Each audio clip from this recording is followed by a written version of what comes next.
Hey, you know, we can dream that the proletariat fucking kills the heathen masses or whatever, you know. Yeah, I want the proletariat to take over the world.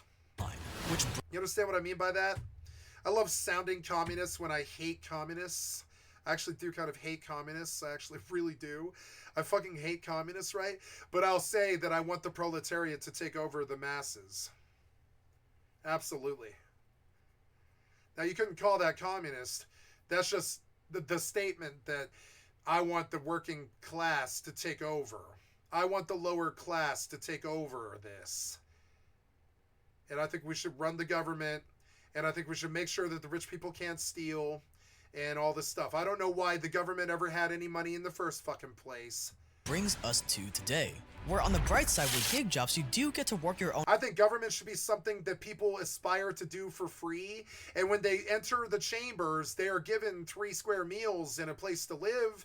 But I really don't think government should make you any money. Hours and have more freedom. Kind of like priesthood, you know? I really don't, you know, you don the frocks of something greater, of the priesthood or government, and you try to lead the masses. You should hold yourself to a higher financial ideal, and you should take a vow of poverty, and you should just serve the fucking your fellow man. Just serve the greater good. I know it does sound socialist and communist. I know it does. But I mean, I'm just saying, that's what I want. I don't want to force that on you. I want you to do that for me. I want you to do it for me willingly. I don't want to force that on you. I am not some fascist. But you get paid less, you work as a contractor, you have zero benefits, zero. I want everything that I want from America to come willingly. I want them to willingly pay people that work in the food industry $25 an hour. I want them to willingly respect people over maternity leave and stuff like this, and insurance and healthcare. I want them to get good educations and not $100,000 for a bachelor's degree. That's disgusting. It's based and it killed us. I want them to be as intelligent as the rest of the world, because right now we're not. And I want them to come to all of this on their own volition. You can't force them to do it. They're fucking the public. They'll do whatever they want to. I'm the public. And I'm here to tell you right now that it is true. I am going to do whatever the fuck I want to do. It's true. It's always going to remain true. I'm the public. I'm going to do whatever the fuck I want to do. Be it drugs, be it stealing, being whatever the fuck it is. It doesn't matter what it is. I will do whatever the fuck it is. It is true that I will do whatever the fuck I want to do. So we put in systems in place to punish me if I do something bad and to keep it fair. You know what I'm saying? Retirement and zero safety nets. Basically, the gig economy is the inevitable final form of everything we've... Of desperation. It's stealing. It's marking up something independently more than it would ever cost if it was sold by some kind of corporate entity, so that you personally, as an independent person, can profit and survive. I used to do it with laptop screens, baggies of drugs, fucking, you know, all types of shit. CDs, video games, you know what I'm saying? Like, it doesn't matter what it is, you know? been talking about. What do you do I would charge you a 30% markup on whatever the fuck that I had. when you can replace a first world employee that's getting paid $40,000 a year with an overseas employee that is just as good for $30 an hour, or $100,000? Corporate won't do that to you. Corporate will still charge you the same $4 for a Big Mac that it always charges you. Independent will say, I'm sorry, surge pricing, $12, and they can get away with it because they're independent, and you know that they don't have corporate backing and cheap supply lines and cheap resource lines, but they're the local plumber, and you know that they do good work, and they're going to save you from your terrible water problem. But I mean, they're booked, so what can you do about that? So you suddenly pay him like $75 an hour just to come and solve your problem. That's what gig work is. It's stealing.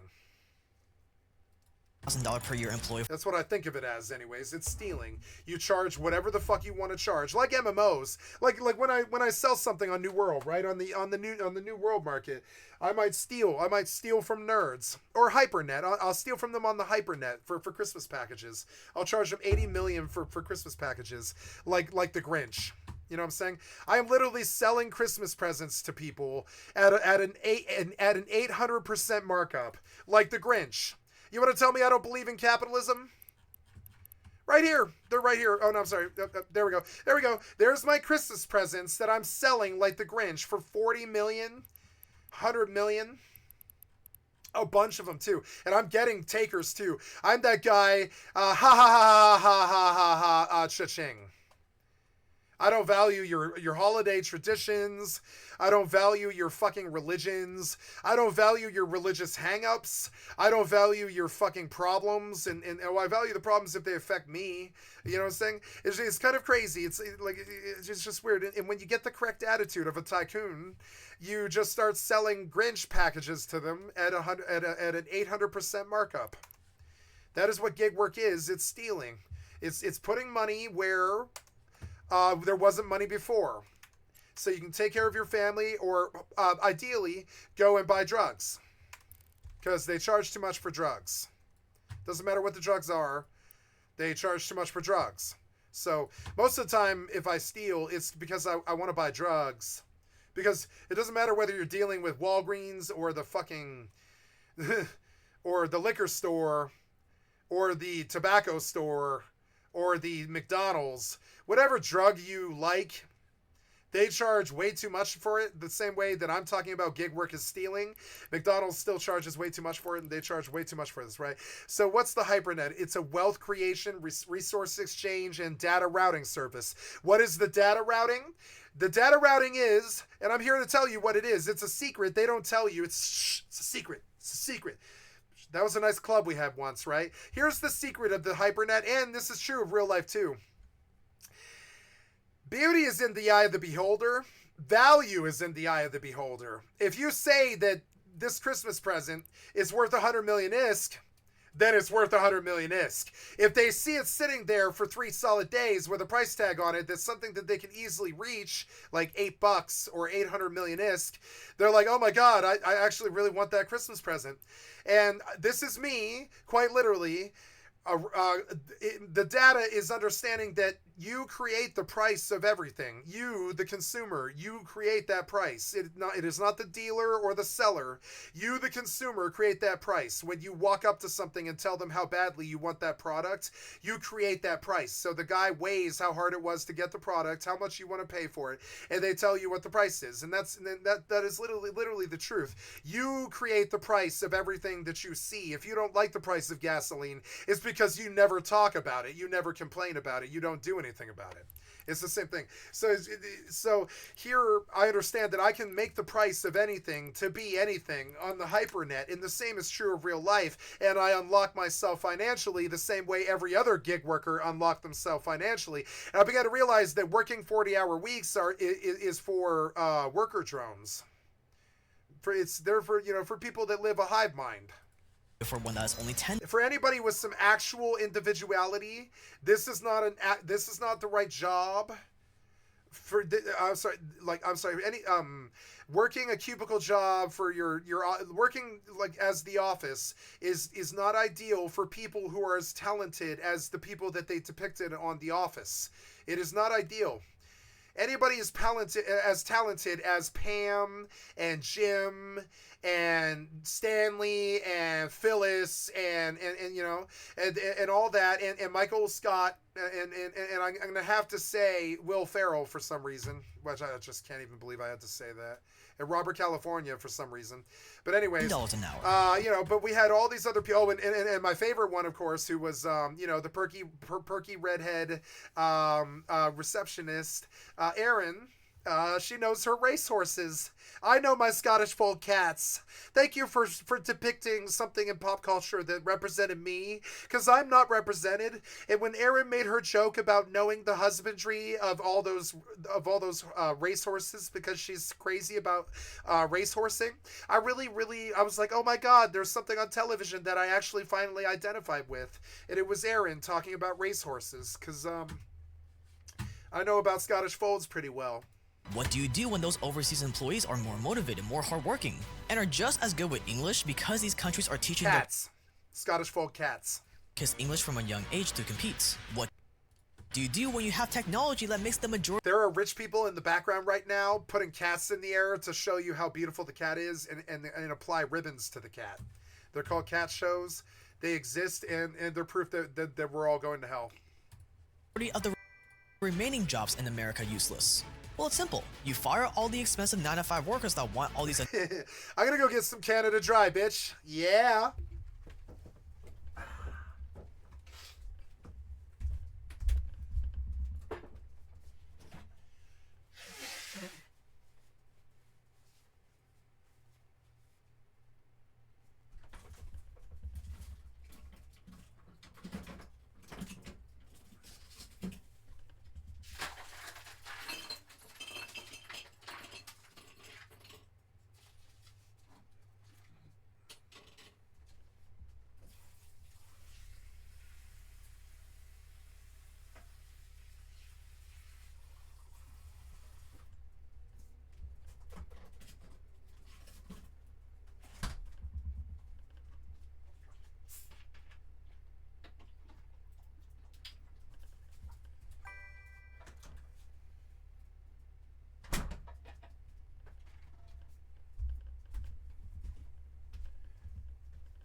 So, Dead Prez recorded the hardest rap song that I've ever heard, which is Hells Yeah. And so, I want to do Dead Prez Hells Yeah. I don't see why not. Dead Prez Hells Yeah. Right? And at the start of Hells Yeah, these gang members steal a minivan from a soccer family, and then he starts out with these lyrics, which is hilarious, right? Sitting in the living room on the floor, all the pain got me on some migraine shit, but I'm gonna maintain. Got $2 or $3 to my name, and my homies in the same boat, going through the same thing. Ready for a caper, excuse me. Better plot for the paper. We've been living in the dark since April on the candle. Got to get a handle. My homie got a 25 automatic added to the camper. Get the phone book. Look up in the yellow page. Let me tell you how we fixing to get paid. We're gonna order pizza, and when we see the driver, we're gonna stick the 25 up in his face. Let's ride. Stepping outside like warriors head to the notorious South Side. One weapon to the four of us hiding in the corridor until we see the Domino's car headlights. White boy in the wrong place at the right time. Soon as the car door open up, he mind. We roll up quick and put the pistol to his nose and all this stuff, right? And this is that subversive chat warning thing that I get when I do my stream, because like that was the hardest rap song I had ever fucking heard. And then he goes on to talk about a lot of other crazy things that I really shouldn't talk about on stream. So I'm just gonna annoying things like benefits, retirement. I love Dead Prez. You know what I'm saying? They were like the best rap band. They absolutely were. They're up there with Grandmaster Flash. They're like the second one after Grandmaster Flash. Dead Prez is so good. I meant sick fucking days. Dave Chappelle put Dead Prez on his opening the opening theme because he really wanted the world to know who Dead Prez was. We didn't really know. We kind of knew, but we didn't really know until then. Paid time off, and you replace I love Dave Chappelle. them with workers from affordable. I don't care if he doesn't like trans people. My mother doesn't like trans people. Everybody's got something, you know. You know what my problem is? I don't like rich people. Everybody's got something. Countries for the jobs that can be done. Like, I don't want to judge David Chappelle for his one foible. You know what I'm saying? I'm not going to do that. I'm not going to do that to my mother either. Like, fuck it. We've all got our problems. I hate rich people the way that, remotely, and for the few jobs that have to be done in person, you replace them with gig workers. Everybody's got their bias. Where as a gig worker, it's fucked up. You get to have all the downsides of being both a contractor and a 9-to-5 worker, with none of the upside. So as you can imagine, in the near future, first world countries are going to keep losing more and more jobs, and it's only a matter of time until your 9-to-5 job could be next. And after all, can you really blame the business owners for doing this? If you were in their shoes and you had the opportunity for less employees, less overhead, and less headaches that come with having full-time employees... This is when laws are required. You can't blame the humans for doing this, so you must step back a little bit and establish a rule that they can't break. That's all it is. It's like when your teenagers are acting up and destroying the house. Do you make them live on in poverty for 160 years? Or do you listen to them? Employees, from payroll taxes to retirement plans to insurance, so you can have more money for yourself and your family. Would you not do it? It's just a smart thing to do. As Charlie Munger says, show me the incentive and I'll show you the outcome. And the incentive right now is to let go of full-time employees in favor of much more affordable... The incentive is the greater good. Show me the outcome, bitch. ...gig workers and overseas workers. The greater good. Reid Hoffman, the co-founder of LinkedIn, takes it one step further. He predicts that for the greater good. The greater good, Mom. 5 jobs will be completely extinct by 2034. You may actually be working in the gig economy, or you may have 2 or 3 gigs. All of these things are the directional changes from what we've seen in the workforce for the last few decades. So as you can see, we've kind of come full circle. We went from a world that heavily favored business owners, where factory workers had to line up at the crack of dawn to hopefully get paid for the day, to then transitioning to 9-to-5 jobs, which at least favored employees a lot more. And now we're right back to where we started. A world that almost completely favors business owners, where gig workers get paid the least amount of money possible with 0 job security and 0 benefits. But somehow, it gets worse. Because in September 2024, the Federal Reserve did something that will accelerate this collapse even faster. September 18, 2024, the Federal Reserve, America's money printer, announces that for the first time in 4 years, they will be cutting rates and going back to an easy monetary policy. And this is going to cause exponentially worse inflation. And it really will be exponentially worse. Take a look at the government's debt. As you can see, it's growing at an exponential rate. It keeps on hockey sticking. And as the government's debt gets exponentially higher, the interest payments on that debt will also get exponentially higher, as you can see with this graph. The problem is we're already at $1.1 trillion in interest payments a year. We're already spending more on interest than we spend on the military, on education, on health, and every other category. This means that out of the $5 trillion the government brings in taxes, our interest payments already make up 20% of all the money the government brings in. And just like how your wealth can compound, if you have $1.1 trillion in interest payments, that's also going to start compounding really fast. So over the next few years, interest payments will only take up more and more of the spending. Nice. And what's going to happen when interest payments take up 30%, 40%, 50%? What happens if it gets up to 60%? What about 70%? Well then, this is when the whole house of cards is gonna collapse. This is when the dollar is gonna collapse. And if the dollar collapses, you can say goodbye to American supremacy. So as you can see, this is why the Fed had to lower interest rates. They can't lower spending. We can't spend less on the military. We can't cut grandma's medical bills or poor people's food stamps. They're gonna vote us out of office, remember? And on top of that, even if the government did lower spending, the US government is the country's biggest employer. The US government is the country's biggest buyer of goods and services. It's the world's biggest buyer of goods and services. If the US government just fired a bunch of people and stopped buying stuff, well guess what? Consumption goes down, economic growth goes down, and boom, economic collapse. Ah yes, as you can see, we're right back to square one where we started this video. That's why although I love that Elon Musk is trying to reduce government spending, it's probably not going to be as big as we need it to be. And again, this is why they had to lower interest rates. By lowering interest rates, it means that the interest rate on their debt is also lower, so their interest payments are not going to go up as fast. This is not going to solve the problem, it only delays it a little bit more. It will kick the can down the road one more time, while also making the inflation we've seen feel like a walk in the park. And because there's a lag from when the Fed lowers rates and when you actually feel the inflation, we will probably start to feel the inflation a year from now in 2026. This means that not only are your living expenses going to skyrocket even more, but also real estate, stocks, gold, crypto. Every asset class is going to shoot up in value. And who owns most of these assets? The rich. So the rich will be just fine during this inflation. But the middle and lower class who don't own any assets, they will get decimated. This is the Great Melt-Up. And just like in 2020, just like in 2008, and just like in the Great Depression, whatever happens in America during the Great Melt-Up will be felt around the world. That's why this is your last chance to make money and pour that money into assets that rise in value, before inflation picks up again. And bear in mind, this is not to get rich. This is to simply keep up with inflation, to stay neutral and not get inflated into poverty. Because during this Great Melt-Up, those who are left holding the bag that is the US dollar will be the losers. Because the sad truth is there is no way out. The government dug us this grave, and now the only decision they can make is, do we bury ourselves alive now, or do we keep digging this grave deeper and deeper to hell?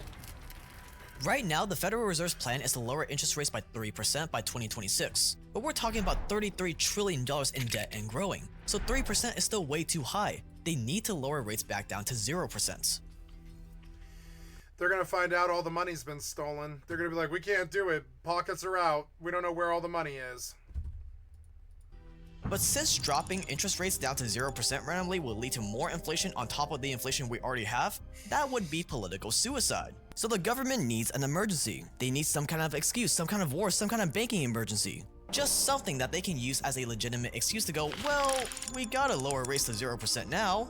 And knowing that this is the government, rest assured that that emergency will come. Whether real or manufactured, we will be back down to 0% interest rates in no time.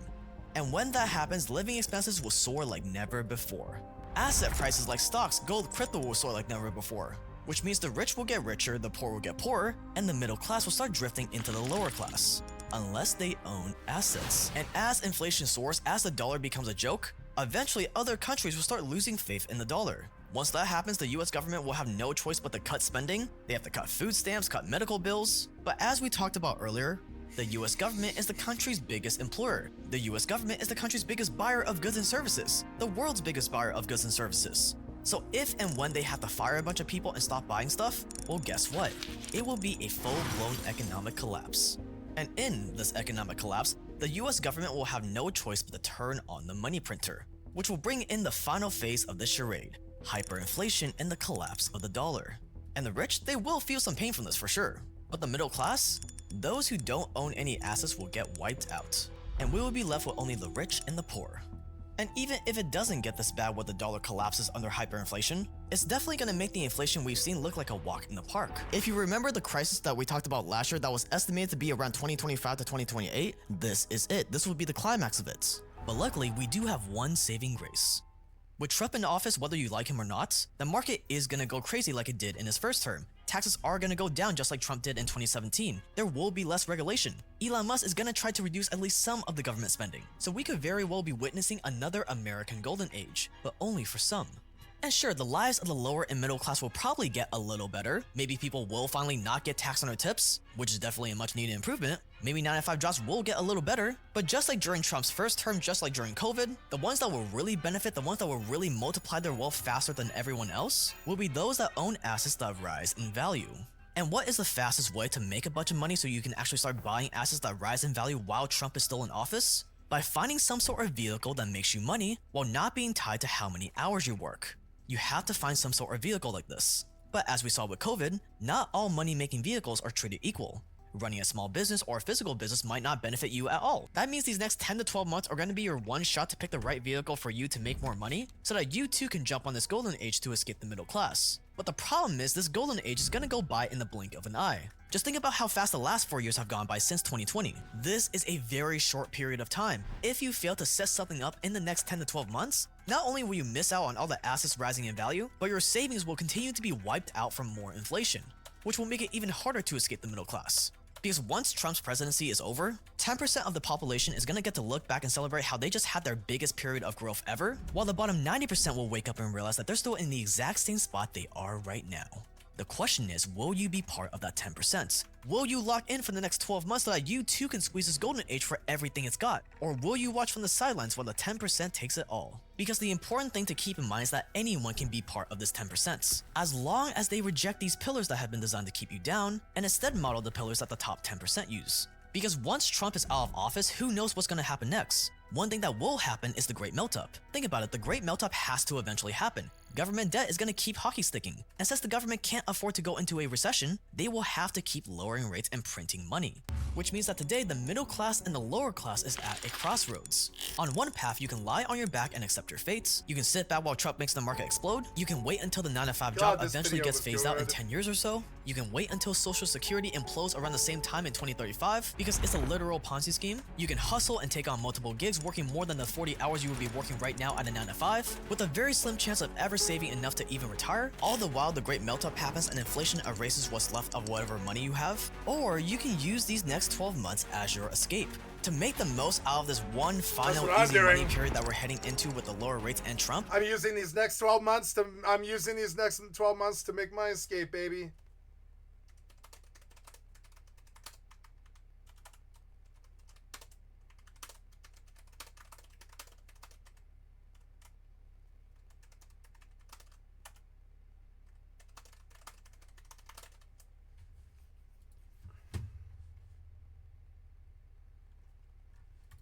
Before inflation starts kicking in.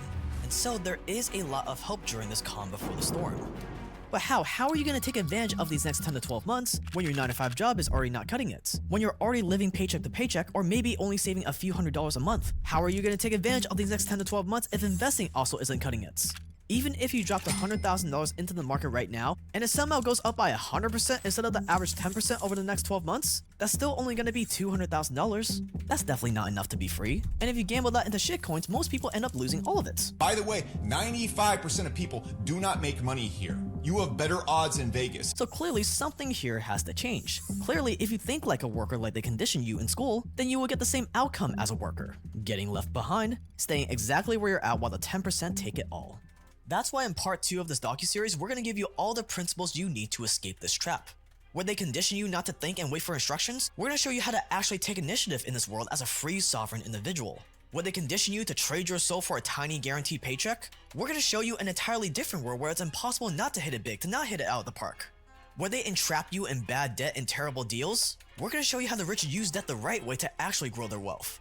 Peter Thiel once said that the most contrarian thing of all is not to oppose the crowd, but to think for yourself. And we're gonna get you on that path in part 2. It's dropping this Tuesday, so right now click the card on the screen, put in your name and email, it takes like 11 seconds, and be the first to access part 2 when it drops. So click the card on the screen to watch part 2 now. Stay dangerous and I'll see you in part 2.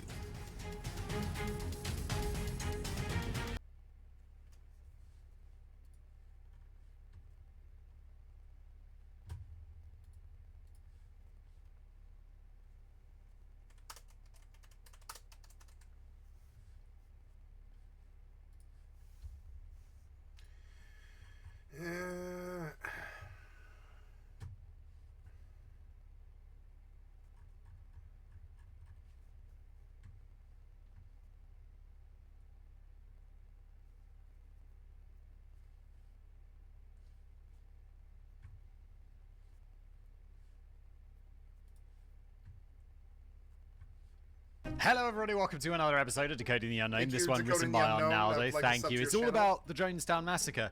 And I saw this on my list and I was like, wait, didn't we already do this? And it's like we did for Casual Criminalist. This is the one where we dive into the conspiracy theories around the Jonestown Massacre rather than the Jonestown Massacre itself, which I'm hoping will be like somewhat less brutal than the Jonestown one, because that is some horrible that went down that I try not to think about because it is just misery. So yeah, we're returning to that today. Brilliant. Thank you. Big brain Simon choosing this one. Okay. Oh, if you're new here, the format of the show, Arnaldo's written this for me. I've never read it before. We're going to read it together, dear audience. We're going to have a brilliant time.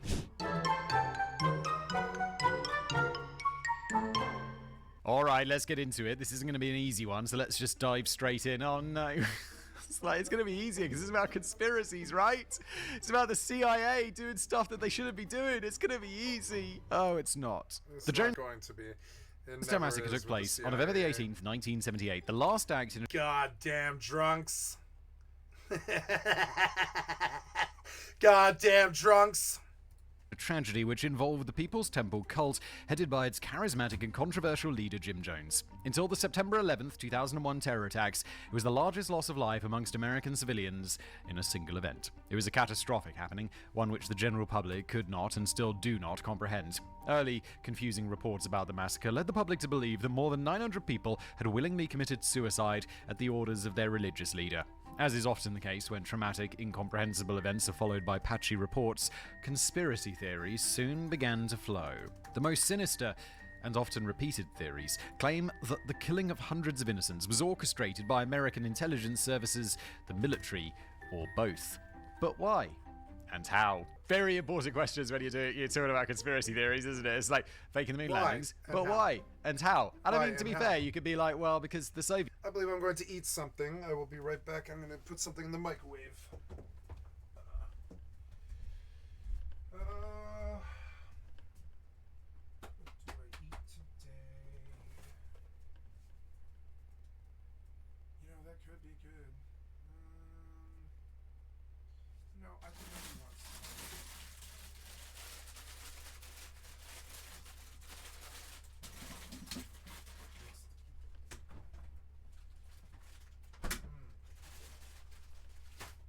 So, any plate.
Smells good.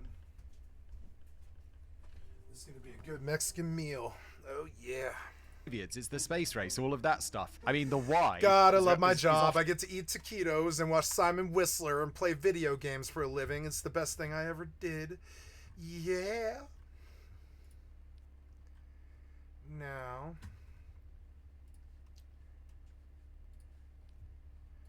No.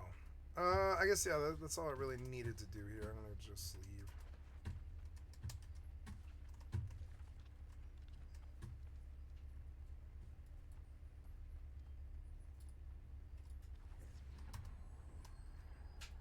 Quite easy. The how is like, yo, the Soviets would know. They're gonna know. They're gonna know. You didn't put anyone on the moon. They're in a race. They'll be able to see. They'll figure it out. Before we get into alternative explanations, let's review the official version of events. Or if you want to do that in like 2.5 hours, or however long that Casual Criminalist episode was, feel free to do that if you'd like to fill your afternoon with misery, or your morning, or whatever time of day it is for you. Whatever it is, you'll be filling it with misery. We did this Ever one been stuck recently. abroad and desperately wanted to catch up on your favourite show from back home? Well, fear not. Surfshark, today's sponsor, has your back. Surfshark isn't just a VPN, it's an online invisibility cloak. Picture this, you're in Spain. But with Surfshark, you can virtually teleport to Canada and unlock the biggest of Netflix libraries, those lucky Canadians. Travel the world virtually, connect to popular websites, and enjoy amazing deals, all with the magic of Surfshark. Plus, it's your secret weapon against geo-blocks and those annoying government restrictions that some countries have. Now, how does Surfshark do this? Well, it's like a digital mask. It keeps your online activities private and secure, encrypting everything you do. No more internet snoopers. With over 3,200 servers worldwide, GPS spoofing on Android, a kill switch for accidental exposures, and a clean web feature that blocks malicious websites, Surfshark is the Swiss Army knife of online security. And here's the best part. Surfshark Alert monitors your personal data. Surfshark Antivirus keeps your device virus-free. Surfshark Search lets you browse the web without a trace. It's an all-in-one package. And I've got a holiday season deal for you. Just use the promo code DTU at surfshark.deals/DTU and you'll get up to 6 additional months for free. That's right, Surfshark will make your internet experience smoother, safer, and more entertaining. Thanks to Surfshark for sponsoring. And now back to today's episode. The Massacre. I'm sure most of our viewers and listeners are familiar with Jim Jones, his People's Temple cult, and the events at Jonestown. But allow me to quickly cover the basic facts first, as some details will emerge whilst reviewing the conspiracy theories. James Warren Jones was born on May the 13th, 1931, in Crete, Indiana. He displayed an interest in religion and a magnetic personality in his formative years, which led him to pursue a career as a preacher. Despite an early fascination with Adolf Hitler, in the early 1950s, oh no, that's like well after you know Adolf Hitler's a bad guy. What? No! In the early although I do understand like being interested in Hitler, because this dude basically came from like, he was just some random Austrian like semi-peasant. No, he was quite well off, wasn't he? His family was quite well off. I recently learned that in a video. But he became the like dictator of another country. It's quite scary, isn't it? Like elected dictator. Pretty wild stuff. Like, I understand why people are interested in Adolf Hitler. I guess interested is a neutral word. Like, if that word was admired, you'd be like, hold on a second. It's like, I'm interested in Adolf Hitler. Historically, do I admire Adolf Hitler? No. Absolutely not. Fuck In the not. early 1950s, Jim Jones became a passionate advocate for racial integration and civil rights. Ah, yes, the classic Hitler things. You what? And later espoused left-leaning political views, being described as a socialist or a communist. Okay, well, I guess it was the Nazi Party, National Socialist Party. Because that makes sense. After breaking away from Methodists, Jones created his own community unity church, later Wings of Deliverance, before settling on the name People's Temple in 1955. The People's Temple was recognized for their activities in the community and especially for their work in combating racial segregation. Thanks to Jones's charismatic leadership, the congregation rapidly expanded through the 60s and 70s, but that's when it started attracting negative attention. Early defectors revealed stories of authoritarian control over temple members, financial abuse, and tax evasion. Well, isn't there that weird, like, I don't know if you call it a loophole or whatever, but it's like in America, no, you're a religious organization, no tax for you, and yes, what's that guy's name? The demon guy that I can never remember his name? Kenneth Copeland, that's Ken it. Copeland, I always get Ken there, Copeland. but I can never remember it immediately. The guy who talks about guy. like demons, and that's why he has to fly private. Oh yeah, the Copeland, yeah. Oh my god. Okay, I'm gonna go get my dinner. I'll be right back. Do I have a fork over here? I don't think I do.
taquitos.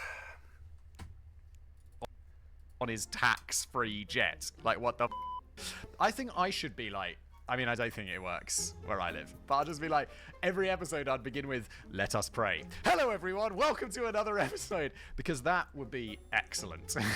The People's Temple may have been described as a church or a new religious movement, but it appeared more and more to take the shape of a sinister cult, headed by a deranged leader who practiced a form of authoritarian communism against his followers. In 1973, Jones decided to relocate his headquarters away from the States, and the choice fell upon Guyana in the northeastern sector of the South American continent. Ah, yes. It's like, where should we go? Guyana. It's like, until I heard of Jim Jones, I'd never heard of Guyana. I don't know what Guyana is in. I feel like maybe I once played a racing game when I was a kid, that there was a racetrack in... Wait, was that French Guiana? Is that a different place? Or New Guyana? And I always remember, like, the track was really difficult. This is how the People's Temple Agricultural Project, informally known as Jonestown, was founded. Jones and some 930 followers relocated to Jonestown during the summer of 1977, escaping increased media pressure and scrutiny back in the US. Sure, they could escape, but they could not hide. In 1978, Congressman Leo Ryan organized a fact-finding mission to Jonestown following abuse allegations from relatives of cult members. On November the 17th, Ryan, his aides, and members of the press reached Jonestown, where everything appeared fine and dandy. But it was just a well-rehearsed show. An inhabitant of the community slipped a note to Ryan's entourage. He wanted to leave with the congressman.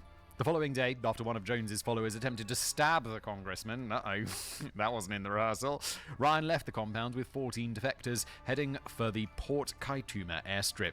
The party was about to board 2 small planes when a fire squad, dispatched by Jones aboard a tractor, arrived at the airstrip. Fire squad? Is that like a firing squad? Is that... Oh, I vaguely remember this from the video that I made for Casual Criminalist. It's like, I mean, it was really long, and this is a minor detail, like what the murderers were called, but I think that's what he called them in-house. The assassins opened fire with their submachine guns, killing Leo Ryan, 3 journalists, and one of the defectors. When news reached Jim Jones, he initiated an already rehearsed self-destruct procedure. His acolytes prepared a concoction of flavor aid, not Kool-Aid as often reported, and several drugs including cyanide. I feel like if I was the Kool-Aid company, or whatever the f*** owns Kool-Aid, Pepsi or Coke or someone, I imagine. Probably, right? Like, you know when you look on the can of a drink, it's like, oh yeah, Sprite or whatever, and it's like, by the Coca-Cola company, and like, ah yes. Very, very dominant. Isn't, like, KFC owned by Pepsi? It's pretty wild. Yeah. But if I was that company, I'll be like suing the shit out of people for this, because it's not a good look. Then, one by one, and starting with the children, everybody was forced to drink it at gunpoint. Contrary to popular myth, very few willingly drank the Kool-Aid. Those who did not drink it were forcibly injected with cyanide. Oh my god. In total, 909 people died in the massacre, including Jim Jones, by a self-inflicted gunshot wound to the head. One survivor of the massacre notified US authorities via the embassy and the local CIA chief of station, setting in motion a military operation to recover the bodies of the victims, a detail which will become relevant at a later stage. But now let's walk away from the safe pier of commonly accepted fact. Let's take a deep breath and plunge straight into the roaring maelstrom of conspiracies that erupted from that single fateful point in time and space. Jim Jones, victim or tyrant? I think we all know the answer to that question. It's tyrant. Was he victimized? Yes, a little bit, maybe. Was he a tyrant? Oh, much more so. Much, much, much more so. We have to start from somewhere, so we might as well kick off with the militaristic theory put forward by Dr. Peter Better, an attorney and investor best known for his 1973 bestseller, The Conspiracy Against the Dollar. That does sound... Is he... You know, he's like Dr. Peter Better. I recently learned... in an episode, and then I was like, I couldn't believe it, and people were in the comments confirming it. In the US, you could just call yourself a doctor. I'll just call myself Dr. Psy, and that's cool. You could just do that.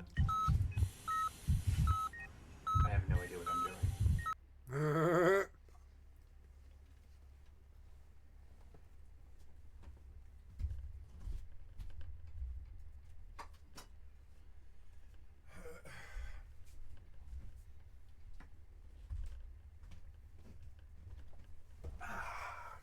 Quite good. Which seems pretty silly, because isn't, like, it should be a qualifier, shouldn't it?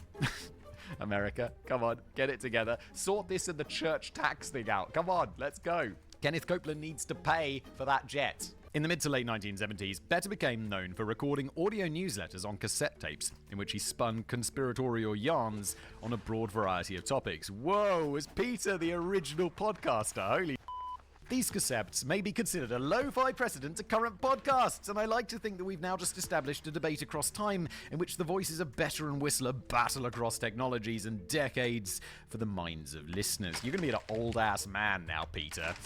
Get ready to be whipped. I once had, I had an argument, not an argument, but like a spirited debate with an older person the other day. And it was like, I don't know, I'm like reasonably smart, not like mega smart or anything, but it's like, oh yeah, old people get slow. And it was just very easy to run circles around them, and I was like, I felt very smart, and then I was like, oh no, they're just old. Of course you can outsmart old people, their brains are not as good anymore. In one of his audio newsletters, Dr. Better claimed that People's Temple had been infiltrated by US intelligence in the early 1970s. These agents had converted Jim Jones into a semi-conscious agent of death and intrigue. Alright then. This is a debate that I wouldn't go to, because I'd just be like, Dr. Beta sounds like a lunatic. And it's very hard to talk to conspiracy theorists. Like, I've got a conspiracy theorist in my family, like mildly so. But if you brought up 9/11, they'd be like, oh yeah, it's an inside job. And you'd be like, yeah, but it wasn't. Yes, it and was. they'd be like, yeah, it was. Yes, it was. And that's it. That's where it ends. Yes, it like, was. okay, I guess the evidence doesn't matter. And that person would be like, yeah, I guess the evidence But the doesn't evidence, matter, the evidence. And that's it. That's as far as you get. I was having to talk with someone about saunas. They were convinced that saunas were the magical elixir of life. Saunas are good, but they're not the magical elixir of life. No. Yeah. 9/11 was an inside job. There's so much evidence. Like, there's so much evidence of it.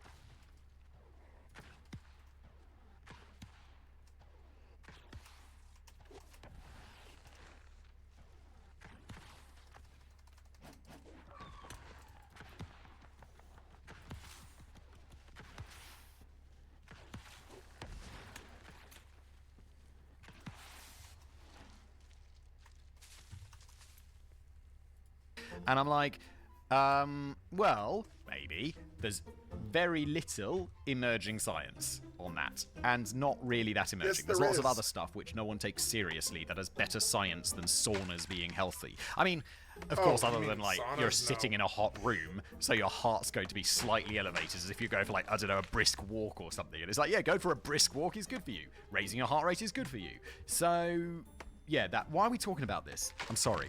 I don't even know how we got here. I'm sure there are people in the comments being like, well, actually, Simon, people in, like, the Nordic countries sauna all the time, and they live long, healthy lives. It's like, okay, fantastic. But correlation is not causation. Show me some studies! In 1978, the US State Department tricked Leo Ryan into visiting Jonestown, knowing that his investigation would act as a trigger for the massacre that ensued. But why did the US government need this massacre to happen? According to Beta, it was a clever ploy to justify the influx of military personnel into Guyana and the transport of hundreds of dead bodies back to America. I don't really feel like the American military has often needed an excuse for, like, military adventures in South America. There's a long precedent of military adventures in South America where it's just like, well, what's going on? Oh, we're just doing some coups and backing dictators. Yeah, I mean, why not? Let's do it. You don't need an excuse. And why did the government need to justify this import-export operation? Very simply, to cover up a joint US-Israel Special Forces operation to destroy a Soviet missile base in Guyana. Well, it wouldn't be a proper conspiracy theory unless the Jews were involved. Better then goes on to explain the fate of Jim Jones. The body found in Jonestown was actually that of a body double. The real cult leader was transported to Israel, where he was promised treatment for a cancer that had spread to his brain, lungs, stomach, and colon. Look, bro, if you've got cancer in your brain, lungs, stomach, and colon, I mean, that doesn't sound very good, does it? I don't think there's much coming back from that. Maybe there is, I don't know much, but like in the brain, bro. Sometime after his arrival, Jones was taken by 3 men onto a small plane heading for Turkey. The preacher was expecting to receive further treatment, but while flying over the Syrian border, his 3 travel companions grabbed him and flung him out of the craft. I'm just thinking about how dumb this sounds. This version of events raises so many questions that just trying to put them onto paper stalled my brain for a good half hour. Here goes one. If the elimination of Jones was part of a nefarious plan, why place a body double in Guyana before giving him a crash course in skydiving presiding over Syria. I'll refrain from providing any answers here, and I shall leave the floor to you, Simon, and to our audience. I'll tell you what, it doesn't make sense. That's the answer. It does not make sense. Allow me to add that, according to another of Dr. Better's tapes, the likes of David Rockefeller, Henry Kissinger, and Jimmy Carter had been replaced by something called organic robotoids. Okay. Well, spoiler alert, Jimmy Carter and Henry Kissinger, well, Jimmy Carter's still alive, Henry Kissinger just died. So I guess his robot, it just got too old? It didn't go for its MOT? What? So in Dr. Better's world, real people are sometimes replaced by doppelgangers, sometimes by organic robotoids. Go figure. What I find interesting, however, is that Better's conspiracy paints Jones as a total dupe, a patsy, if you like, at the mercy of US intelligence and military. As we shall see later, it seems like the majority of the conspiratorial community cannot really make up their minds whether the People's Temple leader was a CIA puppet or a complicit asset. An exception is the theory put forward by author Nathan Landau in his book Heavenly Deceptor. Landau depicts Jim Jones as the one completely in control and completely opposed to American authorities. Jonestown is described as an anti-American concentration camp, established to first take over Guyana and then to stage an assault against the US. Okay, one, they got 900 people. How are they going to take over Guyana? And then two, once they've taken over the Guyana, how the are they going to take over the United States? You got any idea? It would be like any other country goes to war against America. They're Guyana? There's probably 6 people there. I'm sorry if you're listening from Guyana. I just don't know anything about your country. Maybe it's incredibly military powerful. And is a rival to the United States, but I somehow doubt it. In preparation for the big attack, Jones used drugs to control poor black pseudo-slaves who were totally exploited by their new masters on the Jonestown plantation. Okie dokie. The cult leader's endgame was to stage a final solution in which his African-American and homosexual followers were to be massacred, while the white leadership groups, including Jones, would escape with millions of dollars. This scheme is rather confusing on not so close inspection. Was Jones gathering funds and personnel to take over Guyana, or simply to get rich? Yes, this seems rather contradictory. Whatever the intention of the People's Temple's elites, they were thwarted by Leo Ryan's investigation, which, as we know, triggered the ensuing vortex of death. A plot against Ryan. As mentioned, Landau's theory is an outlier, as the majority of conspiracists place the blame of the massacre on US security and intelligence communities, mainly the CIA. A popular school of thought believes that the massacre in Jonestown was perpetrated to obscure and obfuscate the CIA's main plan, the assassination of Congressman Leo Ryan. Wait, this is a very, very, very complicated way to assassinate someone. If you want to assassinate someone, just shoot them with a sniper rifle from a distance. And I get that he's protected, like he's a congressman. Do congressmen get, Secret Service and but, there's going to be some level of security. But it's not like you're trying to assassinate the president. And presidents have been assassinated. In this school of thought, we find the Church of Scientology, which in a 1997 article described People's Temple as a mainstream progressive organization. All right, Scientology. Way to make yourself look mainstream is to tell, oh yeah, they're also mainstream. So are we. Mainstream. For sure. In the same article published in their own magazine, Freedom, Scientology claims that Jonestown had been infiltrated by US government agents. Their actual target, however, was not Jones, but rather Leo Ryan. The congressman had been on the CIA's hit list since co-sponsoring the Hugh Ryan's Amendment of 1974, which required the president to report all CIA covert actions to congressional committees. This amendment clearly curtailed the CIA's freedom to carry out black ops to their heart's content without congressional approval, hence the animosity against Ryan. It's like, we were having fun with our South American adventures and you spoiled it! The Freedom article quoted a statement from Charles Huff, a former Special Forces operator, or Green Beret if you like. According to Huff, many of the victims at Jonestown had been injected with poison or shot, so they had not died by their own hand. Huff's statement appears to imply that an external force to Jonestown perpetrated the killings. The reliability of this soldier, however, was called into question by Jeff Braley, an army medic who participated in the operations to retrieve the victims of the massacre. Bailey pointed out some discrepancies in the dates provided. For example, Huff states that he was one of 7 Green Berets to arrive at the scene on November the 18th. Braley, however, was one of the first 3 US servicemen to arrive in Guyana, and they landed on the 20th. Uh-oh, dude, if you're gonna make a lie, construct it better. At least get the dates right. Come on. What is this, amateur hour? Moreover, Braley was contacted by Huff's ex-wife, who confirmed that A, he was not in the Special Forces, and that B, he had been sent to Guyana to help with the recovery of the bodies, but only on November the 23rd. It's like, yeah, I went down there as a Green Beret. It's like, bro, you were basically the Undertaker. You just went in to collect the bodies, and he's like, no! Green Beret. Clown. Freedom Magazine, allegedly. Freedom Magazine also reported a short interview with US Air Force Colonel L. Fletcher Prouty. According to him, Leo Ryan had moved in too close to certain skeletons that could never be safely disturbed. A relentless and uncompromising investigator, nothing could stop Ryan short of violence. But how could such a high-profile personality be eliminated without bringing down upon the perpetrators an investigation to end all investigations? Now, to clarify, Prouty believed that the CIA wanted to take out Ryan following his probes into the agency's mind control activities, collectively known as the Umbrella Project, MKUltra. I remember in one of my first ever videos on YouTube, I pronounced it McUltra. I don't know why. It's MK, it's not MC. I pronounce it like some sort of McDonald's burger, because I've never heard of it before. But it's like, it's not McUltra. Although the McUltra does sound delicious. Oh my god, Arnaldo, that is some deep lore. You know this. Arnaldo's next line is or McUltra, as Simon likes to pronounce it. How? Have I brought this story up before? Probably.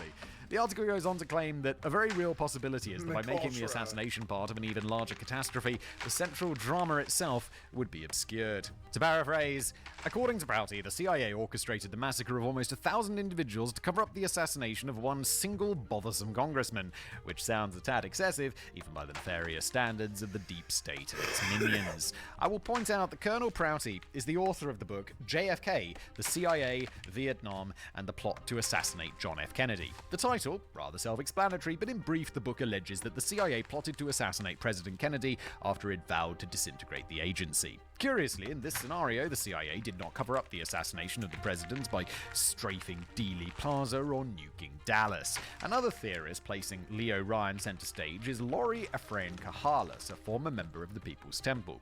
In her book, Snake Dance, Unraveling the Mysteries of Jonestown, Kahalas claims that Jim Jones had been under the watchful eye of US security forces who saw him and his temple as a threat to the established order. As per Congressman Ryan, he was not shot by armed temple followers, but rather an elite squad of army sharpshooters acting on CIA orders.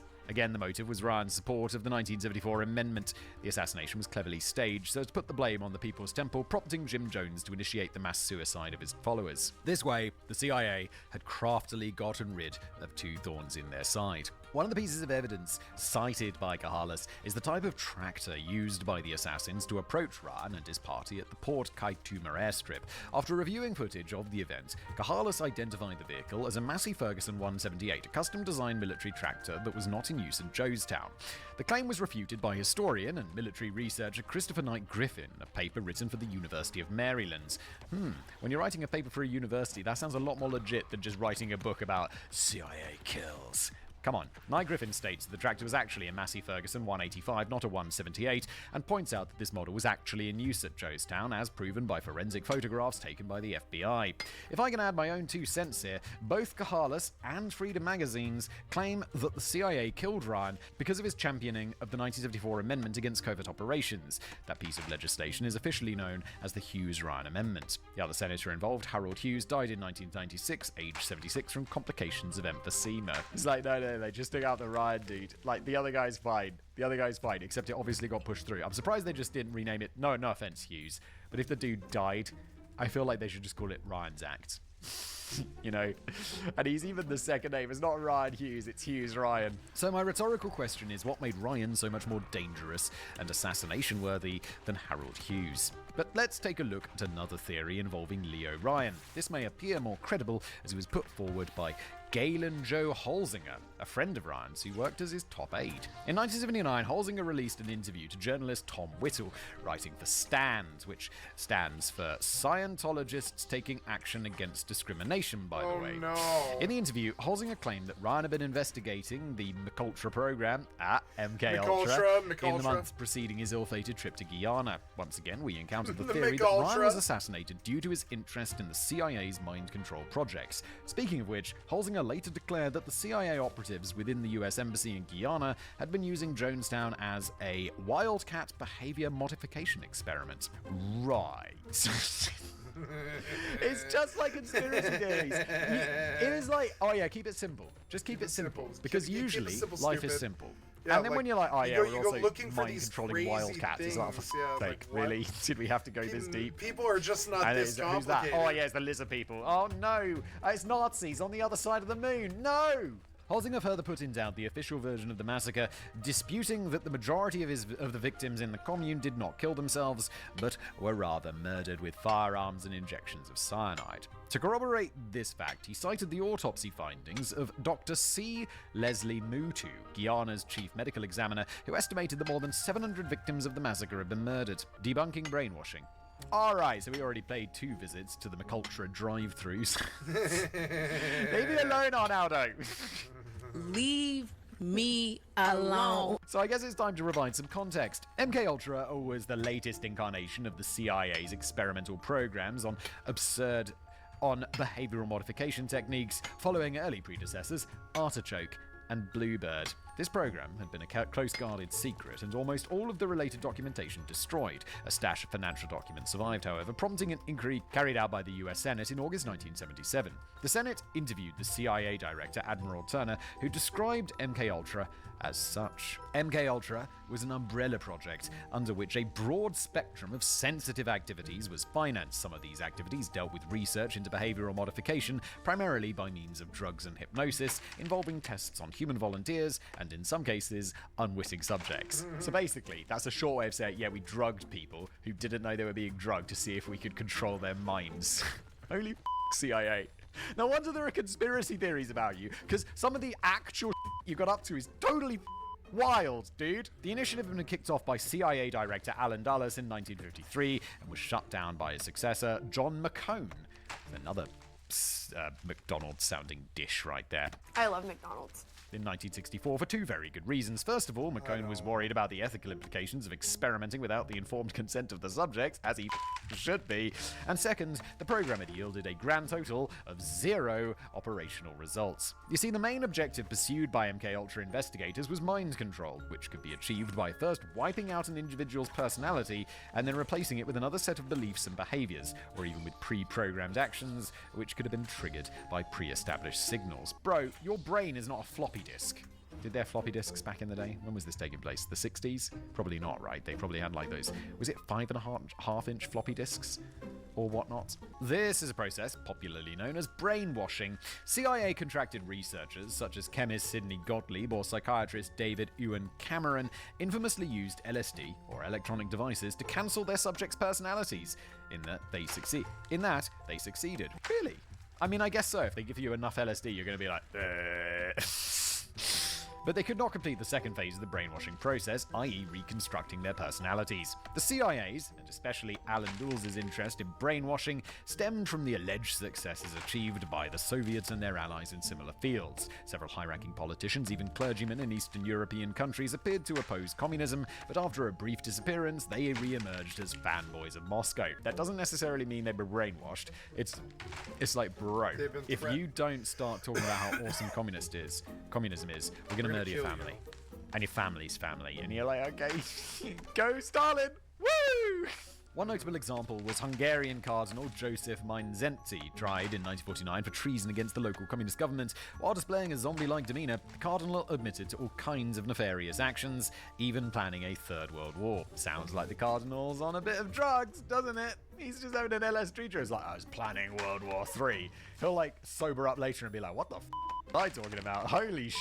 LSD is wild! Surely the Soviet secret services must have developed some arcane mind-controlling technique. Well, decades later, poor Cardinal Mindzenty revealed the revolutionary scientific technique adopted by communist secret police: torture and beatings. Oh look, that's an effective way to get people to say things they don't want to say, is it? Who would have thought? Lots of beatings, preferably with rubber truncheons so not to leave too many visible marks. Eventually, in the mid-1960s, the CIA got the memo and shifted its efforts away from discovering mind-bending, mind-boggling, mind-control techniques. If you want person X to do your bidding, you don't need to restructure their neural networks with LSD or hypnosis. Just intimidate them, torture them, or just beat the out of them. By the way, after the close of MKUltra, the CIA reinvested its research budget into enhanced interrogation techniques, which I personally find way more sinister. What the It's like, oh, what are we doing with the money from MKUltra? Oh, we're just going to use that for basically legal torture. We brought Hans Scharf over here. That's the money we spent.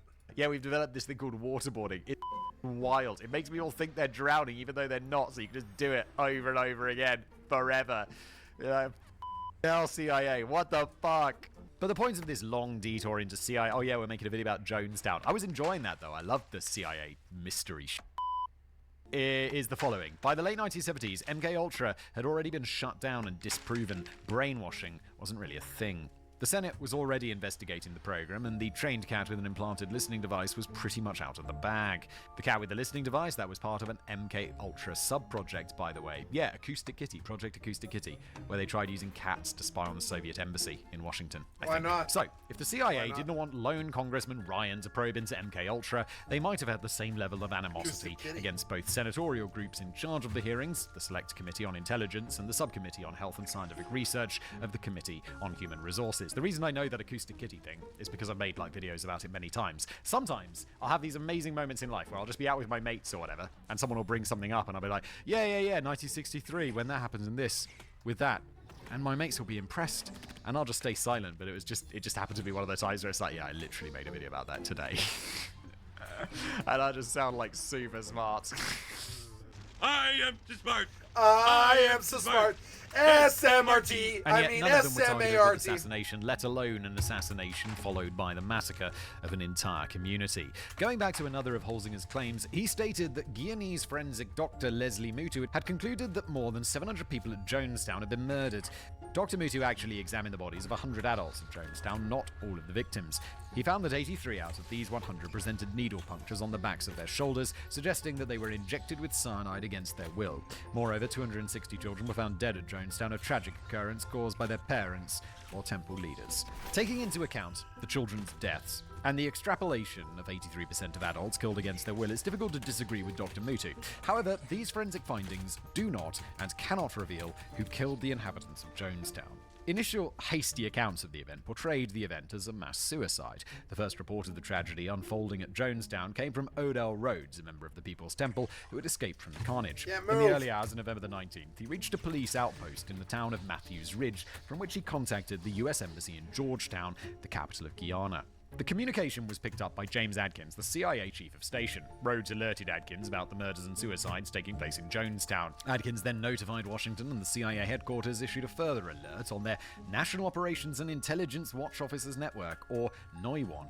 This latter notice mentioned only mass suicide, omitting the murders, thus spreading the initial false impressions. And that's why any evidence of death by murder was interpreted as the basis for a conspiracy or a cover-up. The same evidence, however, can be interpreted more simply as a case of murder-suicide. Jim Jones and his leadership ordered a mass suicide and then proceeded to poison whoever disobeyed the order. Special Agent Jim Jones.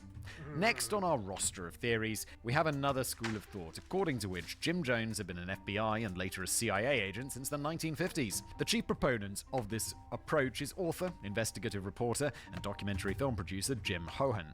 According to Hogan, Jones had painted himself for decades as a left-leaning religious leader in opposition to authorities depicted as capitalistic, authoritarian, and racist. The Iran's investigation risked exposing Jones's links to governmental agencies and his involvement in anti-socialist and anti-democratic activities in Central and South America.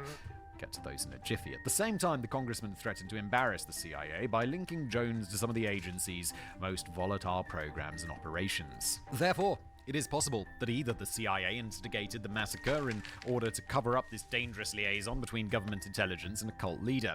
Whatever the actual culprits and mechanics of the killings, Hogan's theories rely heavily on the alleged ties between the preacher and the agencies, so let's give you an overview. Let me guess, there's not really much evidence there to suggest there's a link. Just the feeling I'm getting. In 1947, Jones was only 15, but had already started preaching to the African-American community in Richmond, Virginia. In this period, he became friends with a police officer 11 years his senior, one Dan Mitrione. The friendship was confirmed by a neighbor of the Joneses, Myrtle Kennedy.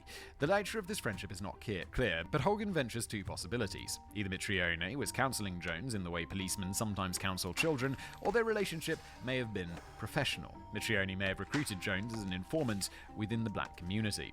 Hogan stresses the importance in the Jones-Mitrione relationship. The latter would join the public safety program of the International Cooperation Administration, which Hogan describes as a front for the CIA.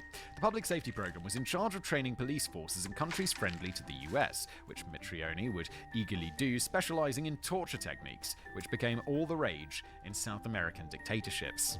Wait, That doesn't seem... This is already like... There's no evidence of this, right? This is just all just like wild-ass speculation.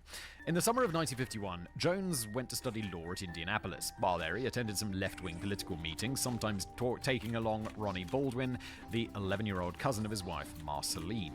At one of these lectures, Ronnie Baldwin remembered how, quote, someone came up to Jones and whispered in his ear, whereupon Jones took his ward by the arm and exited hurriedly. Outside, Jones said, "Good evening," to a man whom Baldwin believes was an FBI agent.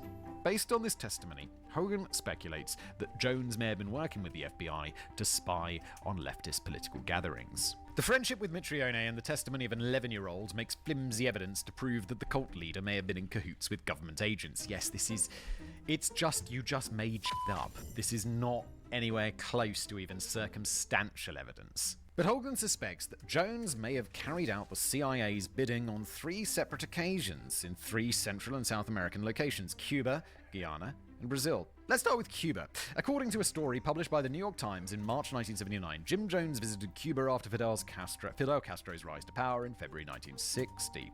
Ostensibly, Jones visited the island as a tourist, but according to the Times, the preacher was looking to establish a communal organization in Cuba. Failing that, he was eager to recruit Cubans of African descent to live in Indiana. This latter plan may have been sponsored by the CIA, who at the time was encouraging immigration away from Cuba to embarrass Castro's regime. But there is more. Apparently, Jones somehow obtained photos of a military plane which had crash-landed in Cuba. This plane was part of a CIA-sponsored bombing mission carried out by Cuban expats who opposed Fidel Castro. But there's even more. Jim Jones had stayed at the same hotel in Havana where a Soviet delegation had been exhibiting a Sputnik satellite. Was he trying to capture photos of the secretive craft? Based on this article, Hogan speculates that Jones's presence in Cuba may have been part of a complex CIA mission. Now, Jones's presence in the same hotel as Sputnik may have been a simple coincidence. That's exactly what I believe. And his plans to encourage emigration out of Cuba may have been part of a genuine effort to recruit disciples for his congregation. But I admit that Jones's photographic interest in rogue bombing raids does appear suspicious. Okay, yeah, I agree. There's a little something to that, but not a lot. The problem with Jones's Cuban adventures is that they have first been reported in the Times article, and that article comes from a single, unverified source, a Cuban immigrant called Carlos Foster, described by Hogan himself as a former Cuban cowboy, Baptist Pentecostal minister, and sometime nightclub singer. I mean, it's just like, okay, it's the word of one random-ass dude. That's not enough. Foster showed up at the paper's offices 4 months after the Jonestown massacre, volunteering his account of the cult leader's Cuban holidays. When asked about any documentation corroborating his story, Foster produced an affidavit signed by Jones supporting the emigration of his family from Cuba. This is all well and good, but it does not prove the presence of Jim Jones in Havana, let alone his activities. New York Times reporter Joseph Treaster inquired with the State Department if they had any documentation of Jones's trip to Cuba, but records of such immigration matters were routinely destroyed after a few years. The preacher's presence in Guyana and Brazil is better documented. His arrival in Georgetown, the Guyanese capital, was reported on October 27, 1961 by local press. What did Jones do in Guyana?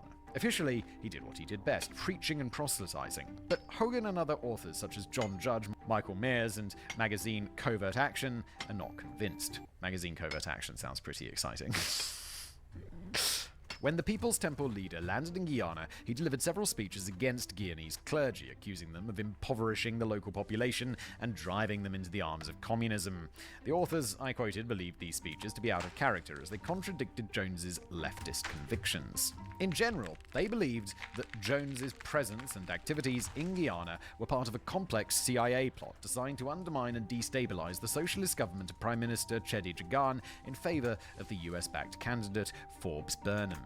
Nothing better than a capitalist candidate called Forbes. Jones may have gone as far as organizing groups of agitators to incite riots and strikes, thus crippling Japan's government. It is true that Jones's stay in Guyana coincided with a period of political violence, but was he really in cahoots with the CIA? Hogan and other authors refer to a single source for this notion, a book published by Michael Mears titled Was Jonestown a CIA Medical Experiment? Well, was it, and is Mears' book reliable? We'll get into the uber-conspiratorial masterpiece at a later stage, but first let's cover the last leg of Jones's South American trip, Brazil. Jim Jones and his family landed at Sao Paulo Airport on April the 11th, 1962, and then moved to Belo Horizonte. Jones's official biographies state that he had moved to Brazil after having a vision of an impending nuclear holocaust and coming to the conclusion that the country would be relatively safe when the nukes dropped. Jones then found employment with Eureka, an industrial laundry company, but Hogan cast some doubt on that. The author reported the claims of 3 Eureka employees who maintained that Jones had never worked for their company, but was instead employed by the local CIA office. Hogan also states that Jones had frequent contacts with the American consulate in Belo Horizonte, which at the time employed an old acquaintance of his, Dan Mitrione. Remember, the police officer who became a trainer of torture techniques. As noted in his own memoirs, recovered in Jonestown, the preacher tried to get close to Mitrione. I thought, I'll case this man out. I wasn't really inclined to do him in, not me personally, but I certainly was inclined to inform on his activities to everybody on the left, but he wouldn't see me. Bro, are you writing down your crimes? It's like, yeah, no, I'd have him killed. I wouldn't dirty my own hand with it. I'd pay someone to do that, of course. Bro, don't write down your crimes. Hogan further claims that Jones, via the US consulate, was in contact with an official called John Lodderson, who, according to Soviet intelligence, was actually a CIA agent. In December 1962, the Joneses moved to Rio de Janeiro. Mitrione would relocate there too the following March. As per Jim Jones, his activities and whereabouts after the move to Rio remained largely a mystery. Officially, he worked as a salesman for an investment firm, Invesco SA, but was fired after 3 months for failing to sell a single contract. Hogan suspects that the job with Invesco was merely a cover for Jones to get involved with a shady circle of Brazilian ultra-conservative businessmen, such as one Gilberto Huber. This Huber was among the founding members of IPES, or Institute for Social Research Studies. This think tank benefited from CIA funding and paved the way for the right-wing military coup which took power in Brazil in 1964, ousting the left-leaning government of João Goulart. Hogan points to a final piece of evidence, or rather that lack thereof. After Jones and his congregation moved to Guyana in 1977, he and his aides maintained close contact with the Soviet embassy in Georgetown and made no secret about their plans to relocate wholesale to the Soviet Union. Moreover, the People's Temple maintained good relationships with groups such as the Black Panthers, targeted by the FBI's COINTELPRO. This was an initiative aimed at discrediting civil rights groups, as well as more extremist organizations such as the aforementioned Black Panthers, but also the Ku Klux Klan. And yet, the CIA and FBI appeared to leave Jones and the temple alone, with no surveillance of any kind to conduct against them. Was this lack of evidence actually evidence that Jones was on the payroll of these agencies? In his writings, Hogan concludes that the killing of Leo Ryan and the subsequent massacre may have been staged by the CIA as a means of eliminating an uncomfortable enemy, the congressman, and an uncomfortable ally, the preacher. I admit that Hogan uncovered some interesting coincidences in his account of Jones's Brazilian sojourn, pointing out a possible connection between him and intelligence circles. Yeah, but it's just that. It's like, yeah, it's interesting, but there's loads of coincidences in the world, and I think this is just erring such on the side of coincidence. It's just there's nothing hard enough to be like, yeah, no, there's definitely something going on here. Like with the Kennedy one, the Kennedy assassination. I'm like, I remember doing that episode. It's always the one I go back to, and I'm like, yeah, something weird's going on. I don't think there's anything weird going on here. But one may counter-argue that these are just coincidences. In fact, as I just did on Aldo. And while Jones may have sought contact with the likes of Mitrione and Lodderson, it wasn't necessarily to work with them. Jones himself wrote in his memoirs that he wanted to get to Mitrione to inform on his activities to everybody on the left. Finally, I'll reiterate one of my early arguments. If the CIA had it in only for Ryan and Jones, orchestrating the massacre of an entire cult seems a tad excessive. If we want to believe the CIA assassinated JFK, for example, they did so by mobilizing 1 or 2 gunmen and eliminating one single target. And yet when it came to taking out 1 congressman and 1 preacher, they involve entire fire teams and slaughter almost 1,000 people. Speaking of excessive, let's delve into Michael Myers and his book. Was Jonestown a CIA medical experiment? The basis of this book, almost 700 pages long, is that the CIA employed Jim Jones to conduct a pharmaceutical trial to administer mind control substances and weaponize viruses against specific ethnic groups, namely African Americans and Native Americans. Look, CIA, look, you got a history of this shit. You had McUltra, where you were just drugging people without their knowledge. You don't need to go abroad. You don't need to, contract Jim Jones to do this shit. You just do it yourself. It's what you do. In my opinion, allegedly. It's been proven, right? That MK Ultra thing, that was real. Both research strands were an offshoot of MK Ultra and had been initiated by Dr. Lawrence Layton, former chief of the US Army's Chemical and Biological Warfare Division. There was, in fact, a strong connection between Jones and Layton. Lawrence's son Larry and the latter's wife Deborah had joined the People's Temple. So with the help of the Laytons, Jones orchestrated this sinister experiment. Under the guise of protecting minorities from persecution and an alleged upcoming Holocaust at the hands of white America, Jones was actually testing the weapons through which said genocide would be carried out. As I mentioned, the experiment had two strands. First, testing drugs specifically engineered to control the minds of minorities. Dude, making just like mind control drugs is hard enough, because it's not really possible. And then be like, oh yeah, this one's only for blacks. It's like, the what? It's like, no, it's not going to work. What's that one for? Oh, that's the strain for Jews. What's that one? Well, that is the white people. Like, no, you just make one. Why are you over... It's just too complicated. Second, and more importantly, spread a new disease developed by the CIA with the purpose of targeting those same minorities. AIDS. Oh, God, here we go. That's another just thrown in that as well, are we? Let's get that box as full of conspiracies as possible, shall we? That's right, Mayers is a proponent of another persistent conspiracy, according to which AIDS was created in a lab by the CIA or the military and or some Illuminati-like cabal to wipe out African Americans, homosexuals, and drug users. Mayers believed that the AIDS epidemic originated in Jonestown. From there, Jones dispatched some infected followers to Haiti in the fall of 1978. There, they spread the disease to a number of male sex workers who then infected American tourists, thus causing the first AIDS outbreak in New York City in January of 1979. As proof, Mayers cites the fact that half of the Jonestown residents, quote, was ill with severe diarrhea and high fevers, two early symptoms of AIDS. But let's break that apart, shall we? First of all, severe diarrhea and high fever are common symptoms compatible with a number of gastrointestinal diseases common in a jungle setting, especially amongst badly run communities with a poor diet and poor sanitation, such as Jonestown. Second, in 2011, microbiologist Jack Pepin demonstrated that the first outbreak of AIDS occurred in a railway camp in French Equatorial Africa in the 1920s and early 1930s. He further argued that during the 1960s, several thousand Haitians were recruited to work in Zaire. It's possible that they may have contracted the disease, taking it back to their country, and from there, AIDS reached the US. Third, as admitted by Mars himself, the notion of a lab-engineered weaponized AIDS was a rumor spread by Soviet intelligence in 1983 as part of their propaganda and counter-information efforts. So, to answer the question in Mars' title, I would stick my head out and put forward a resounding no. It wasn't. Wrap up. Look, I'll admit that I haven't covered all of the conspiracy theories swirling around Jonestown, but I believe I have reviewed the most prominent ones. In particular, I sought to dispel the idea that the CIA may have been involved in any shape or form. While there are some interesting questions with no definitive answers, the links are tenuous and they lack evidence. And if the reasonings of this humble scribbler are not satisfactory, I left for last the conclusions reached in 1980 by the House Permanent Select Committee on Intelligence. According to them, there was, quote, no evidence at all to suggest the CIA knew anything about the Jonestown tragedy before it occurred, or that the agency had any connection with either Jim Jones or the People's Temple. If you have a tendency to distrust whatever American institutions have to say, I shall remind you that the House of Representatives and the Senate are the same guys who investigated MKUltra and who cracked down on secret covert operations conducted by the CIA. Yeah, look, it's not perfect. Governments are not perfect, but separation of powers, pretty nice. So, call me naive, but I would tend to trust them. Yeah, I trust them more than I believe these absurd theories. Sometimes I trust them less than I believe the theories, but this is not one of those times. Nonetheless, I can understand how many people directly and indirectly impacted by this tragedy, or any tragedy for that matter, may choose to believe in conspiracy theories. Any alternative explanation, however outlandish, could be easier to accept than the disturbing fact that a small group of cult leaders were able to coerce an entire town into self-immolation by murder-suicide. Unfathomable? Yeah, sure. Impossible? Unfortunately not. When we look at single events such as Jonestown, we tend to forget how much the 20th century was shaped by the decisions of narcissistic leaders who tricked and coerced entire populations into mass murder and mass suicide.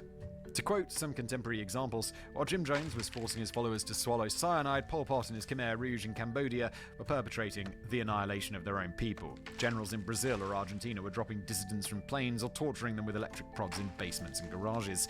Jonestown can be interpreted as a microcosm, a smaller scale representation of the worst horrors of history. There is not so much we can gain by twisting the facts around the event, seeking to build a more comprehensible and reassuring narrative. All we can do is accept what happened, however traumatic, and hope that we've learned enough to prevent similar abominations from happening again. And that's where we end today's episode. Somehow, because I love laughing at the conspiracy theories and their absurdity, this was easier to do than the Jonestown Casual Criminalist, which was brutal. Thanks for being here.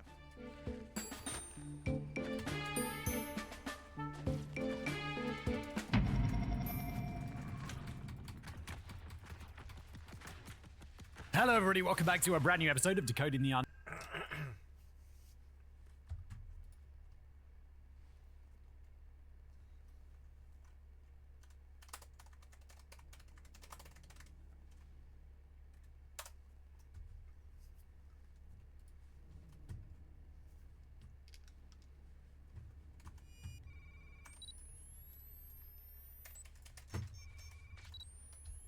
Sue, Thank you Steve finally Combs did Gaming. it. I've liked and You subbed gather your channel. enough credits to buy your first mining ship, but you don't want to mine yourself. Cause you want adventure, you want fun. So you head to the Tality Wharf because you hear they got the best large mining ship.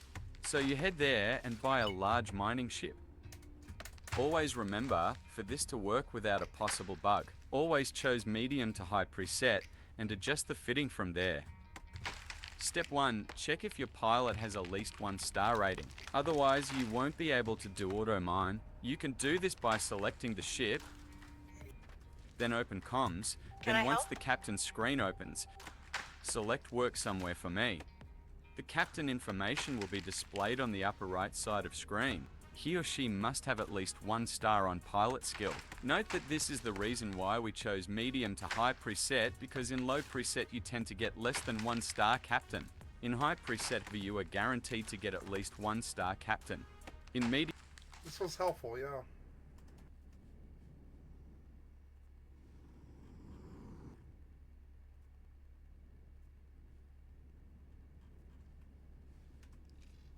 Goodbye.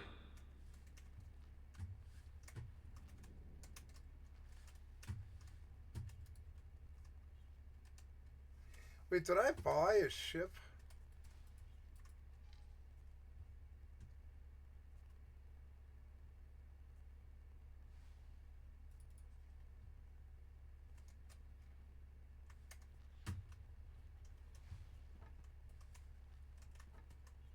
Hello.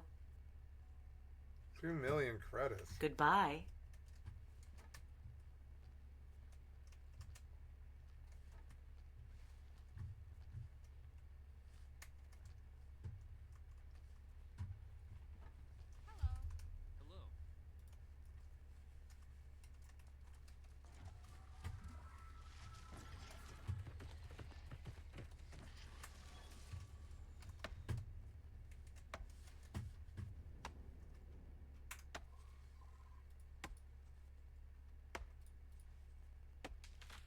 No, I think I would rather find a video.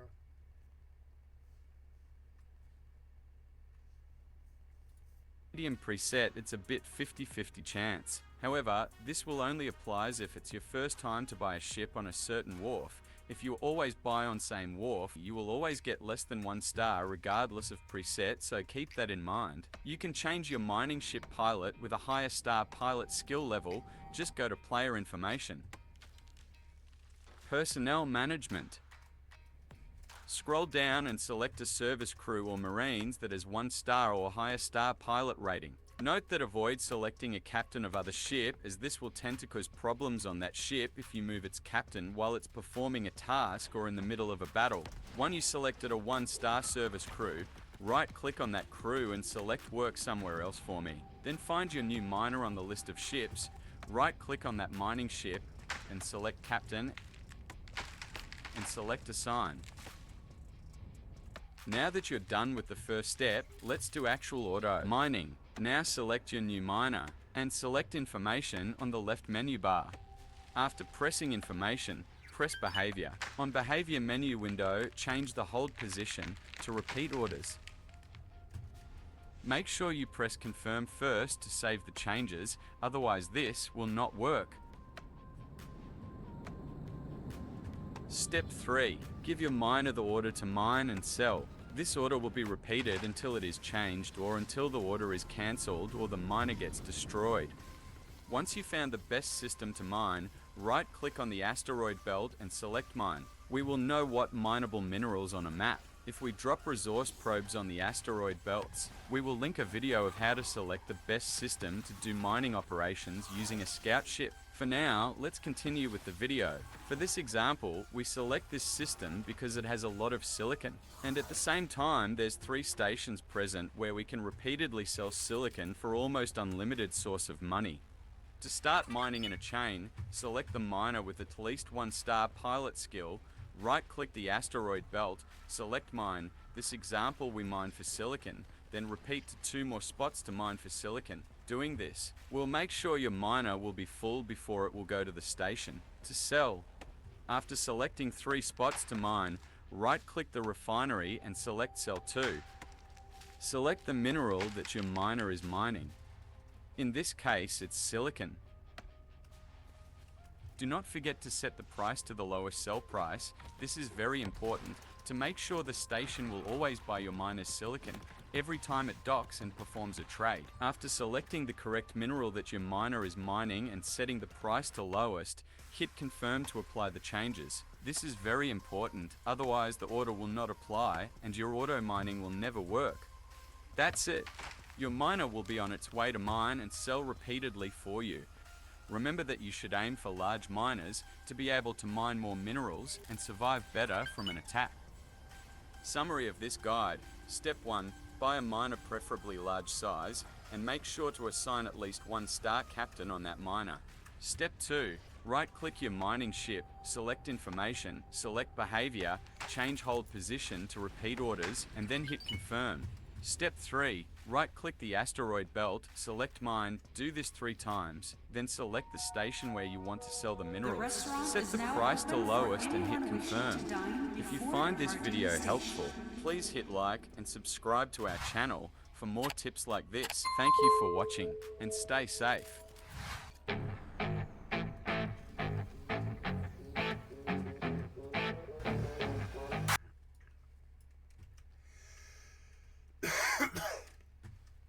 Oh, Hull is 29%? Oh, ooh.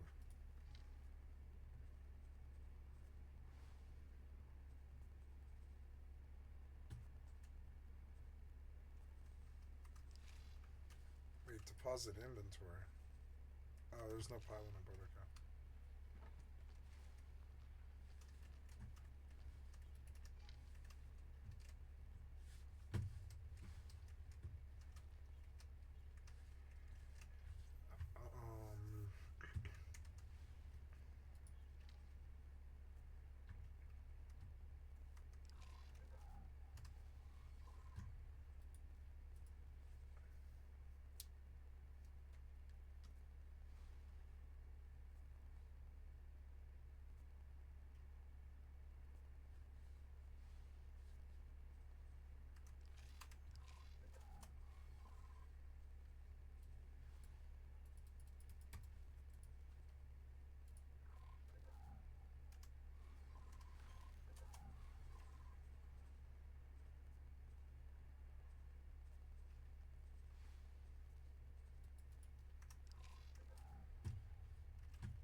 Autopilot.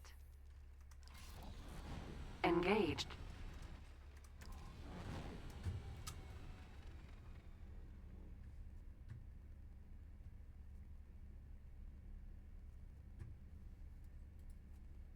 Alrighty, so Thank lately you, I've been wanting to Ruslan. play I'd like to sub to your channel.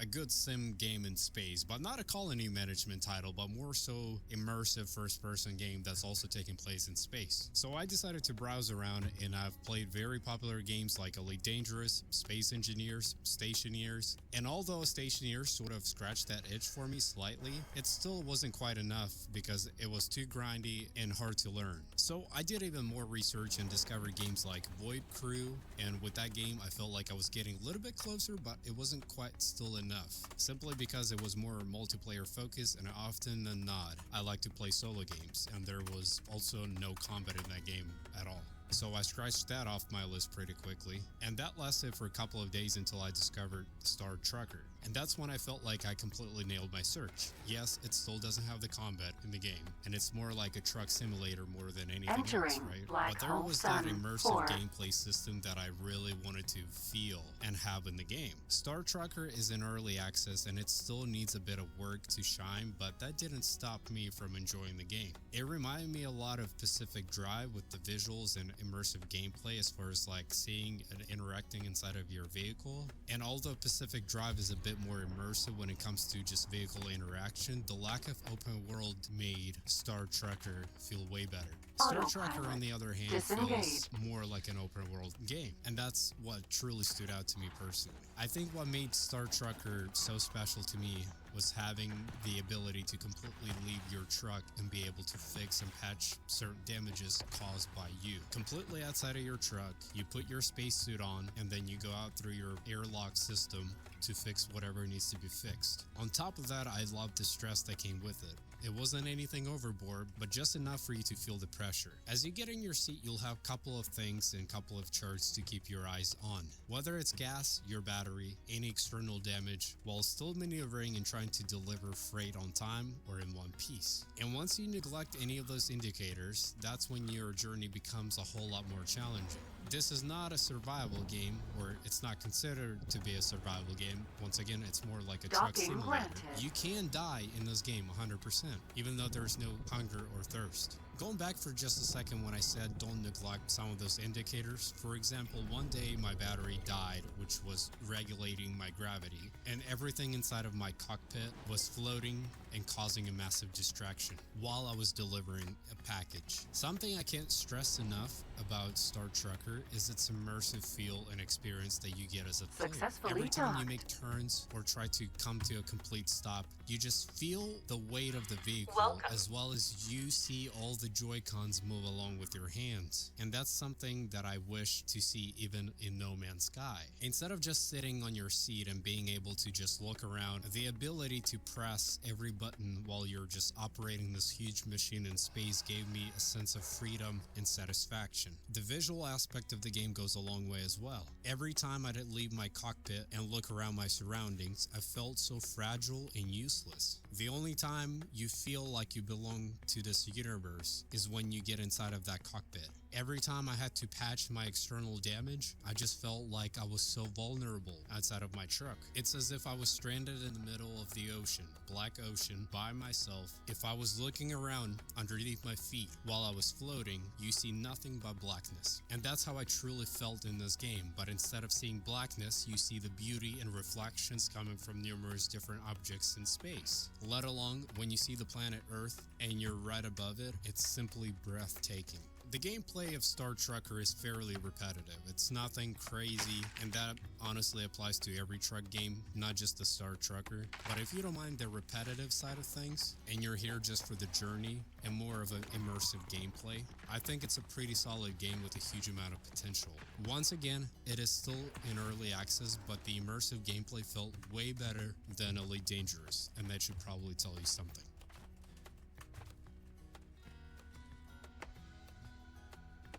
Yeah, let's go.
What's up, guys and gals? Welcome back to the Nerd Castle. Today in the world of indie games. It's going to be a fun one because this is one of my most anticipated games on Steam.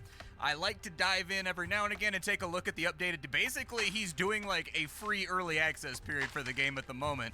They're called public demos, but this guy is tangibly building a game as we watch over the course of the last year and a half. And he just leaves the demo up as he adds more content and things to it because he believes in taking on feedback from his community. And so that's really rad. Today we're going to be playing some Road to Vostok. If you don't know what Road to Vostok is, in my opinion, this is one of the more exciting DayZ Tarkov-style games where you are a guy in a post-apocalyptic environment, and then you just kind of leave your bunker and you explore around. There's traders, there's quests. The game has fantastic gun modeling, really good animations. Like, I don't know who the guy is that's making this game, but I would guess that he's got some kind of AAA experience because the actual animations and models and whatnot in this game are absolutely phenomenal. Some of the cleanest reload animations that I've ever seen in a video game without a major AAA publisher behind it. And so the link is down below. You can go play this right now just like I'm playing it.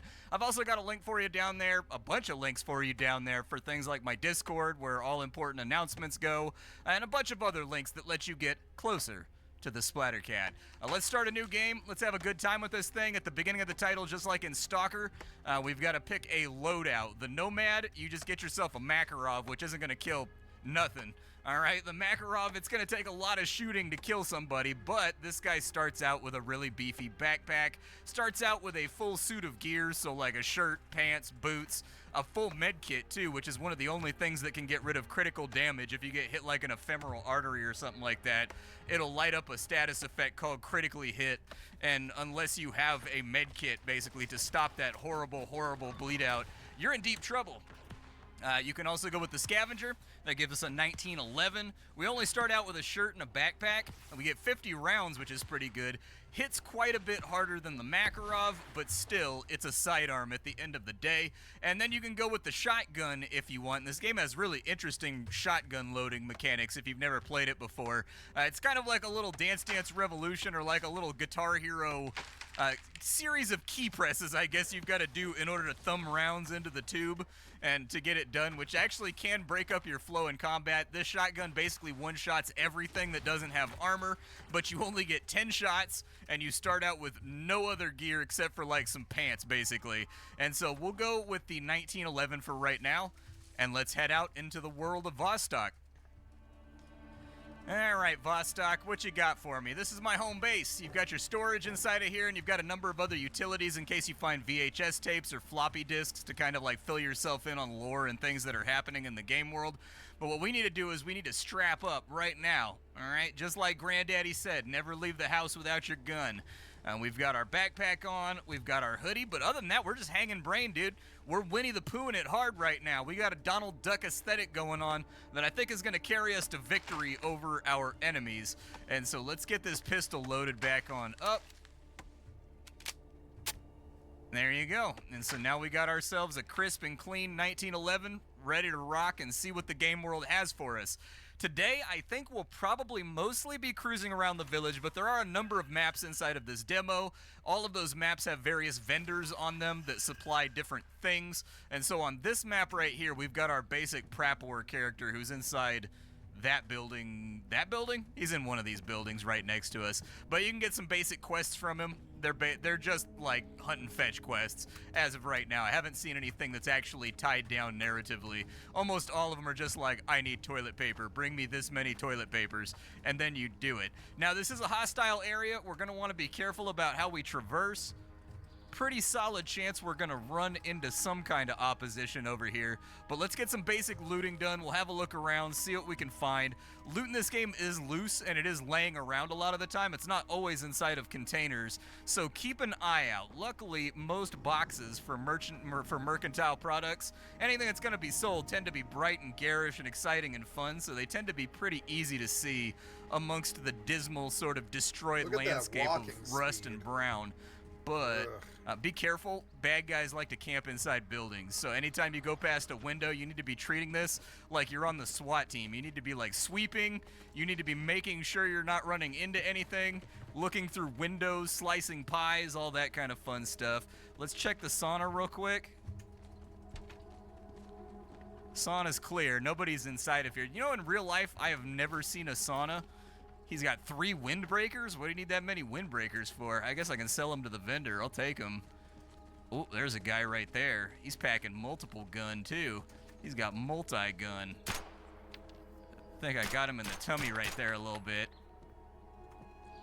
And I think he's down, but we don't know if he's got backup, and they do shoot out of windows. So the AI in this game has gotten better. We checked this game out about a year ago, and the AI was like brain dead back then and just kind of like botted towards you and fired at you a lot. Oh, nice. Gloves. That'll be good. And a tarpaulin. I'll take that.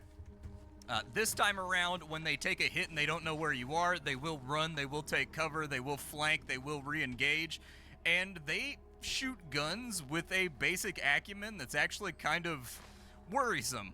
Once they start hitting you, you really need to duck behind cover and attack them from a different direction, because once they've got you beated in, you are in deep trouble. Now, this is a survival game, so we are going to be minding meters. Unfortunately, one of my observations about this demo is that the meters in the bottom left-hand corner of the screen, way too small. Entirely too small. They're itty-bitty. What is that? A windbreaker? A green one? All right, I'll take it. So what you can do is you can open up your inventory right here, and all the same things are underneath your feet. And so I don't really use the meters in the bottom left very much, just because I can't make out what they are. Like, I know what they are after playing for a while, but you can't really read the text or anything else like that on them because they're just too damn small. So that little inventory implement is probably going to need to get larger. I don't really want to loot in here. There's a lot of windows, but let's check all these cabinets. For the moment, you are not going to have animations like cabinets up. Oh my god, we found a helmet. Just like a basic Russian Ratnik helmet. Okay, I'll take that. Bandages are good too, because when you die in this game, you lose all your stuff, and then you wake up back in your loft. So we need to get some basics all nice and accumulated so that we can bounce back if we take an L. Now that we've kind of gone through this place and nobody's winged a shot at us or anything, let's cross the road. We're gonna do it rapidly though. So muy rápido. We're gonna get across this thing fast. We wanna listen for footsteps just in case he had like a homie that's inside that's backing him up. I don't think he does though. There he is. What did he have? I saw a Mosin on his back, but I didn't know what his other firearm was. Okay, we should be good to loot. It looks like he's got himself, you've actually got to loot it off the ground. So he's got a Mosin. Hey, and he's got a 1911, and I'm guessing he's got 4 rounds. Good enough for me. Let's strip the rounds out of that thing. Strip the rounds out of the Mosin as well. It's kind of heavy. I'm not going to use it. Condition's much too low on it. It doesn't auto-stack up your ammo right now in this current demo when you pick up items of a similar type, which is a little bit of a downer. Hopefully that gets implemented fairly soon. We can check the garbage pile. A can of peas and some matches. You do need matches to light fires in this game, so they're kind of doing a sort of, oh, I don't know, like a stalker gamma, stalker anomaly thing. You gotta have matches in order to light fires. What is that, a water lock? I have no idea what that is. We got some leather gloves right there, though, that make us look cooler. A little bit of duct tape. Looks like we've got canned pea soup, my nightmare. I hate peas. Peas are the worst. How does that compare to my hoodie? Hoodie gives me 5 kilograms of carrying weight, so we'll swap on into the parka. Not great for camouflage, though. We are like a giant shoot-me beacon right now. More work gloves. I don't know why these people need so many gloves. They must have had a finger-related accident, because there's nothing but gloves laying around this place. We've also got some pastilles. I don't know what a pastille is. Much like a sauna, I don't think I've ever seen a pastille. Is it just like a gummy? Is that what it is? Like a licorice gummy? No clue. I've never seen a sauna in my life. That's one of the interesting things about playing games that take place in other countries with different cultures, is that you'll run into things like saunas, which I've never seen a sauna. I've never been in a sauna. It's not a thing in Bay Area, California, where I live, really, unless you're like super, super rich. I guess I've heard like rich guys that do like... Oh my god, that could have gone so poorly. Alright, had to hold my breath a little bit, had to put my tongue inside my cheek. Did anybody hear the gunfire? Sometimes they scramble around when they hear you shooting. There's one. Yep, he's aware of us. Okay, so he's moving around to flank. Let me bandage up real quick because he landed a couple hits on me. So let's get our health all nice and taken care of. There's no bandaging or activity animations yet for like eating food or anything else like that. But given how good this guy is, this is a one-man game. One guy is making this. And given how nice his animations are, I would virtually guarantee you that at some point they're going to add things like popping pills animations and eating food animations and things like that. It's possible that he may have already teased it. I don't know. I didn't have time to go through his Twitter before we started this up. I wonder if that guy's still back behind that building. I don't like that we have a contact that hasn't been verified yet. Like, we haven't, like, tagged him. I need a scalp before I can feel comfortable. But we do need to sell some stuff, too.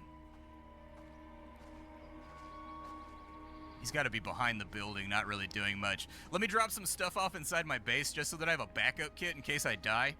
And then we'll come back out and we'll see if we can get anything else done. So I stored up a couple of kits.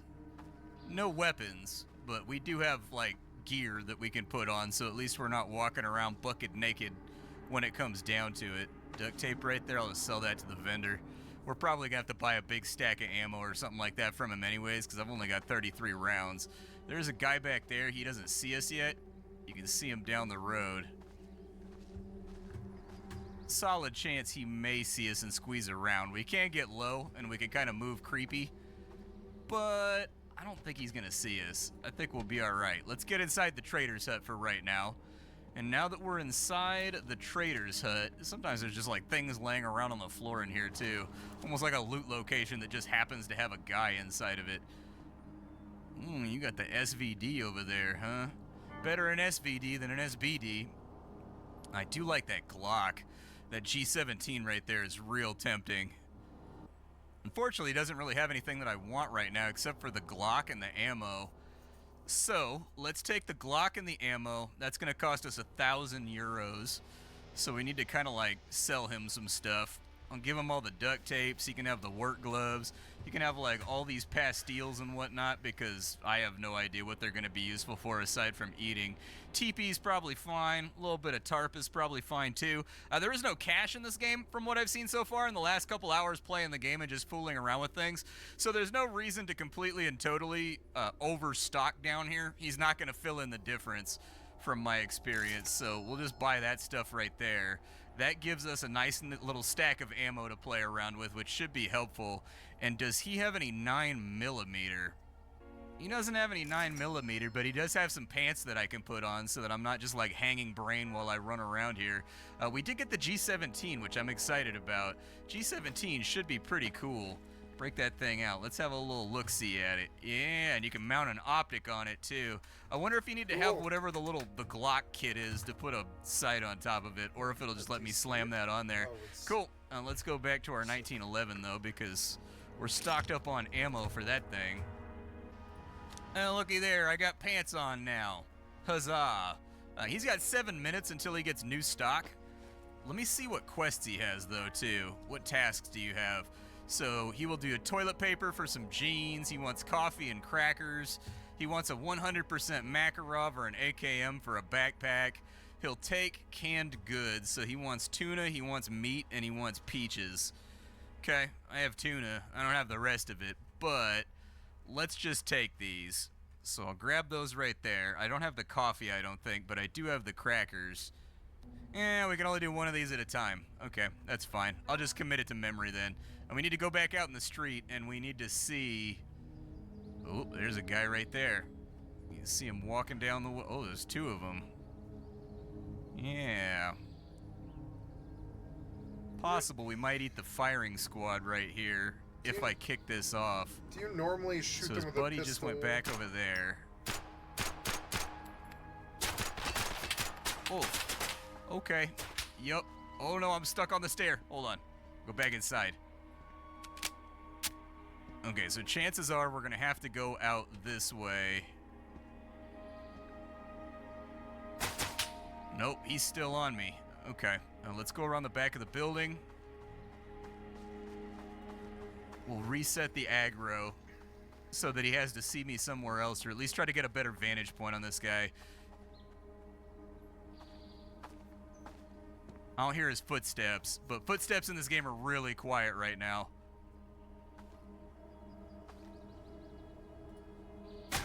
Woo! Okay, all right. He saw me. He knows what I'm up to. He knows I've got a plan. Just stay close up on the wall over here.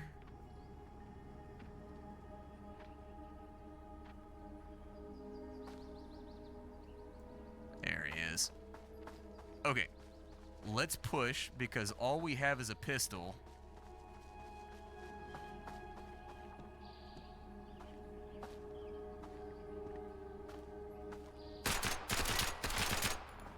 I think I got him. He got me too, though. Is that a little stubby MP5? Oh my god. Got him.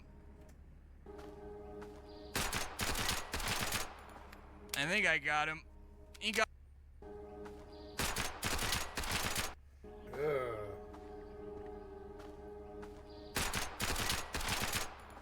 I think I got him. He got me too, though. Is that a little stubby MP5? Oh my god. What was that? I just heard a door. Get the MP5. What are you doing? Gun off the ground. Gun off the ground, bad. Oh my god. Get the gun inside. off the ground.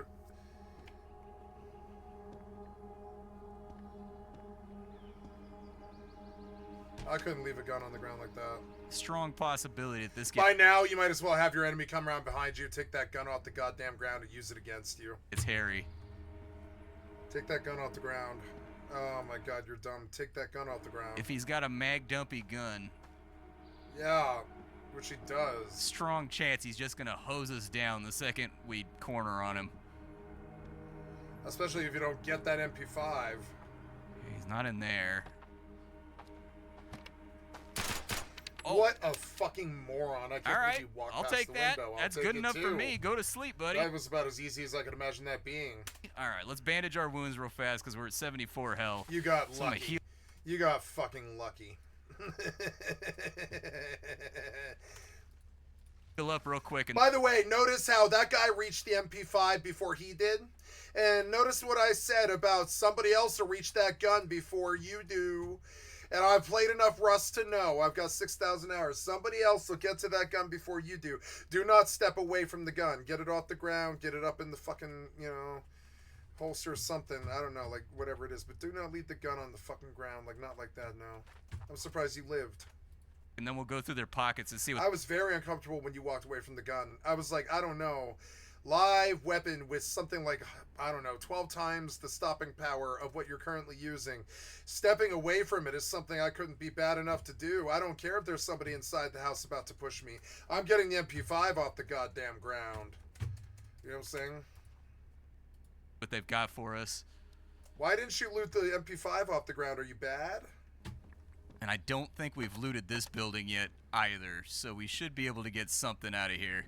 You couldn't pick up the gun the guy dropped, there's not a third. Well, then the gun's not good. I'm sorry, the game's not good. Only saw the two. Yeah, pick up the MP5 off the motherfucking but ground. It's not outside the realm of possibility. Hey, free bandage, hell yeah. MP5K. Nothing on you. What kind of pistol you... Oh, you've got a G17. Okay. Strip the ammo out of it because we need it for our G17 that I still haven't put inside my stash. The game's got potential. We'll drop that on the ground. Crafting time.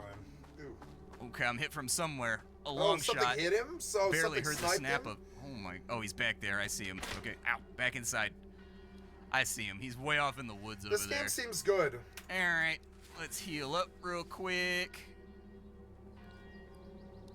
But he does have us a little bit pinned inside of here. Let's get inside, and maybe he'll come to us. What do we got in here? Tactical fleeces? We got like a can of tuna or something right there, too. Let me get low. Can of tuna. Duct tape, toilet paper. That's one quest done. Although I feel like if you go to the bathroom and you need duct tape and toilet paper for your bathroom trip, you should probably just see a doctor. I don't think those two objects go together. Whatever you're trying to fix probably needs the attention of a surgeon. It's got promise. Oh, I got hit in the helmet. My helmet's broken. Ah. Well, hopefully it saved my life, I guess. Let's go ahead and we'll get some orange drink in us real fast. Man, I haven't seen Extraction Another that sauna. even remotely Man, looked saunas promising everywhere in a while, around but here. this does. People love the old steam bath, eh? Okay, let's see if we can get back upstairs. That'll give us a little bit of altitude. I don't think we want to engage on this guy with a pistol from where we're at. No, He's the got a MP5 rifle or is a something better long. chance. Ooh, another Glock and another helmet. I'll take the Ratnik. Sure, guns do grab you that have real now? quick. Put those back in there. We got some pastilles. This is a tarp, way a fishing easier than Rust. Way, way easier than Rust. book. Skills have not been implemented into the game yet, but they have been hinted at. So while you're cruising around finding books on fishing and finding books on sewing and things like that, just keep in mind, someday, a whole bunch of food inside that fridge. Somebody was stocked up for the apocalypse.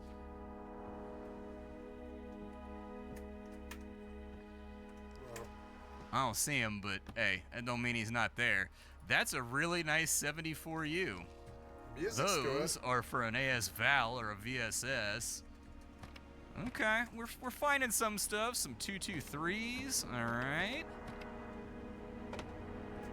Meat. Good. All right, so where's my hunger at? Let's eat some peas real quick. I hate peas though. Peas, they're like little nasty grass-tasting bags of sand, dude. I hate peas so much. Just an absolutely awful vegetable. I like corn. I like green beans. I don't mind those. But a pea to me is like a slightly upgraded lima bean. Basically not palatable, but like, you know, if you're hungry, I guess. Peaches, I think we needed those for the quest too. I like peas. He's got to be back behind the I like building. the soup. With, I should with probably like, go you know, sweep ham. him. Pretty good. Then again, everything's just gonna respawn when I go to my base to drop off all my loot anyways, so like, I don't know, man. I don't know. I need to go mining, but I don't know where. I guess we can wheel on him and put him to sleep. Let's give him a little night touch here. I don't hear him walking around inside. I think he's probably just camped up out back. He is not. It's not great. Doors aren't open, so he didn't go inside. Engaged.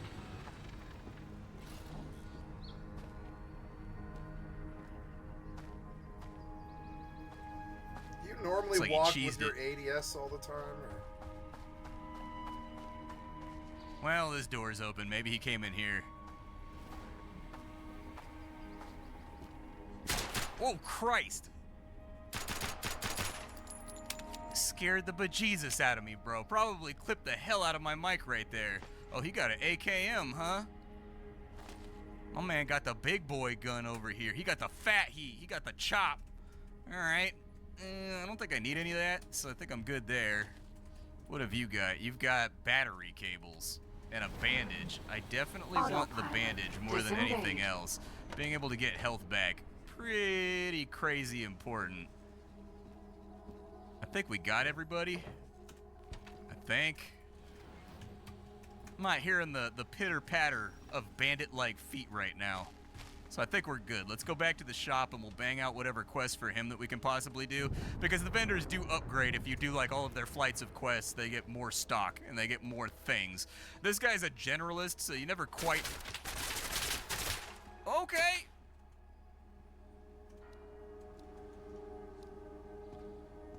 That was not good. Good lord.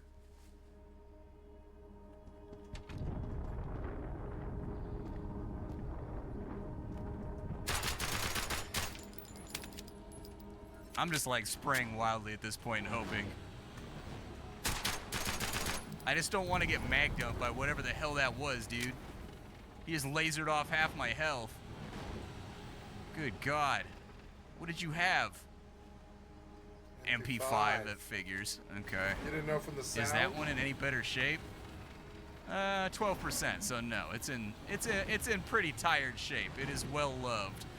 Let me strip all my... And, well, we gotta sell first. All right, let's go to the vendor real fast. Let's do our tasks Wow, first. maybe it's good. So we'll deliver the toilet paper, complete that, and get our jeans. He wants coffee and crackers. I don't think I picked up coffee anywhere, so I think we're still SOL on that front. But this guy right here, it'd be nice that when you started the delivery, if it lit up everything in your inventory that goes to the quest. There's that. There's the pot of meat. Cool. Got that covered for another bandage. Wants a 100 AKM or a 100 Makarov. Alright. I don't think it has to be 100% because it just let me do this 45er right here. So if we can dig up a Makarov somewhere, I think we'll be in good shape. I'll hold on to the AKM for later, but I need to strip ammo out of everything. While I'm back resupplying in the base, there is a wide variety of crafting that you can participate in as well. Number of locked, you can fix guns and things like that if you wanted to. You can also build base facilities that you can put inside of here. All kinds of little things, everything from food to knitted clothing to fixing guns, all that sort of enjoyable stuff. We're gonna run the G17 for right now because I actually really like the sight picture in real life on Glocks. I find the Glock, because I'm only 5'9", I'm not a big guy, I find that the Glock is a very comfortable gun for someone my size. I like Glocks very much. Let's hear it for Austrian guns. Let's be real careful, but I think we're going to transition to the next zone over because we mostly picked through this place. That door is open. I knew it. I saw the door and I decided to ignore it. That is a lot more ammo than I'm used to. I don't know what's wrong with me. What you got? Oh, you've got a G17 as well. All right. I mean, it's 15 rounds that I didn't have before. Let's peel them.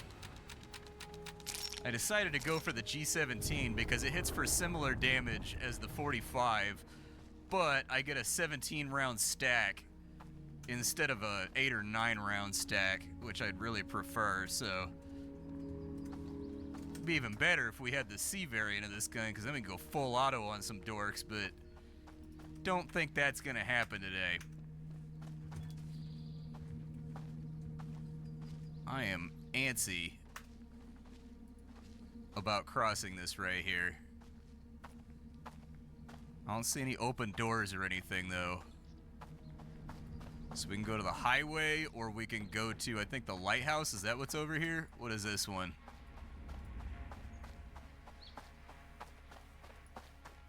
The shipyard. Got him. Don't know what he thought he was doing, but dead now. Ugh. These guys in their MP5s, man. I'm just gonna unload this in the middle of the street like an idiot. No, his game awareness is good. We can just throw those on his person. Doesn't really matter. Alright, let's go to the shipyard and let's see what kind of trouble we can get into over here, because all the zones have been like rebuilt since the last time I played the game. Last time I played, there was only like 2 zones, maybe 3 zones. There was no crafting, there was no vendors, nothing like that. And the basic idea of this game is that right now in stalker terms, we would be considered to be in the cordon. So when you die in this area, you get dragged back to your base and you just lose your gear. But there's gonna be I don't know if it's in the game yet, but from the roadmap I know that there's going to be an area called Vostok, which is to the east of here. And in being to the east of here, oh, I see him. I don't really want to get in a gunfight through the fence, though. Oh, he came out to fight me. Okay. I hate fighting through fences in games like this. I'd prefer not to.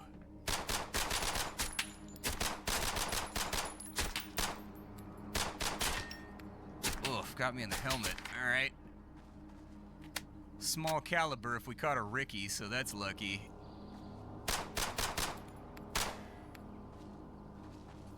Let's see if we can get inside this fence. One of my weird quirks in video games is that I am a terrible shot firing through fences in video games like this. Let's get some cover in here, maybe sweep it, make sure there's nobody in here. No, I really like that he said that. I choke when some shotgun monkey jumps inside my personal space. I fucking choke. I choke for a second and I spray everywhere. It's fucking so annoying when somebody rounds a corner or comes jumping out of nowhere like Fortnite and they get my personal space. I choke, and I'm very aware of this. So I like spent the last like couple of years just combating that, trying to fucking get better at that, letting them jump inside my personal space. They know it too. It's part of their fucking piece of shit gameplay. I dislike them so much, the way they press W like that, and they'll just come right into your fucking personal space with a shotgun or something. And so now, it's not that my reflexes aren't good. It's that I choke. It's like, I get uncomfortable. Everybody's got something they don't like. I don't like it when they're in my personal space. I choke. I fucking hate it. I'm like, get away from me. You know, I start spraying and shit. It's so annoying. And tracking when people are really close to you is actually kind of hard in video games. In real life, it's like bow, you know. But like fucking in video games, it's like, you know, tracking. You know, yeah, tracking somebody who's like sprinting while running in your personal space trying to hit you with a shotgun can actually be so annoying. I choke on it all the time. It's fucking annoying. Here.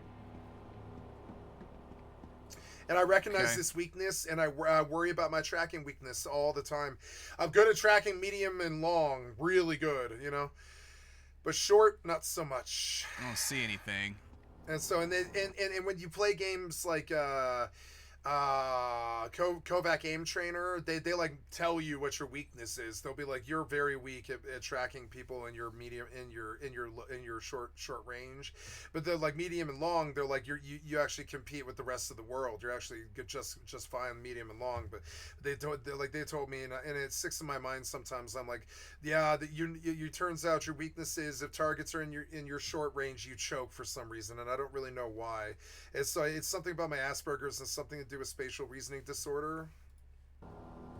Salty licorice, my nightmare. I don't like licorice either. Not a big licorice guy. Never have been, never will be. Oh, no, sorry. No, I like red licorice. I like red licorice. It's good, actually. I don't mind licorice, actually. I do not understand. But black licorice is fucking nasty. Black licorice I can't do. I've never understood how they do black licorice. It's like, yeah, it tastes so fucking bad. It tastes like throw up. It tastes like what happens when you drink too much with some kind of chaser and then you pick it up. That's what black licorice tastes like to me. It's like vomit. It's fucking annoying. Peel of licorice. Everybody loves it but me, and I find it just gross. He's talking like about food a lot today. It just tastes terrible. Some stuff in there, but nothing red licorice is fine. Like Twizzlers is red licorice. Twizzlers is fucking awesome. You know, I love Twizzlers. Strawberry and cherry licorice are like candy stuff. Twizzlers is really fucking good. Strawberry and cherry licorice, but black licorice is fucking really bad. Nothing but I want either. Wow, you got lucky. You got to kill his ass. I mean, finally dead, huh? Got him with the last round. What do you have? Another MP5K. You get so lucky. You got these guys with their backs turned or guys who just walk out in front of windows. I never get that fucking lucky. They're always like pushing me 3 at a time. So fucking annoying. I hate scientists and Rust. They're so annoying. They're not hard to fight. They just come 3 or 4 at a time and they take too much damage. Yeah, I'll just drink Maximum that right now. Number of orders, why not? Huh? I mostly just loot these MP5s because they're a really good source of 9mm. Good stuff. Stack those back up. Ugh, that thing's a murder hole. Let's sweep this place real quick because I don't want to get tagged out of one of these windows. Dead guy over there.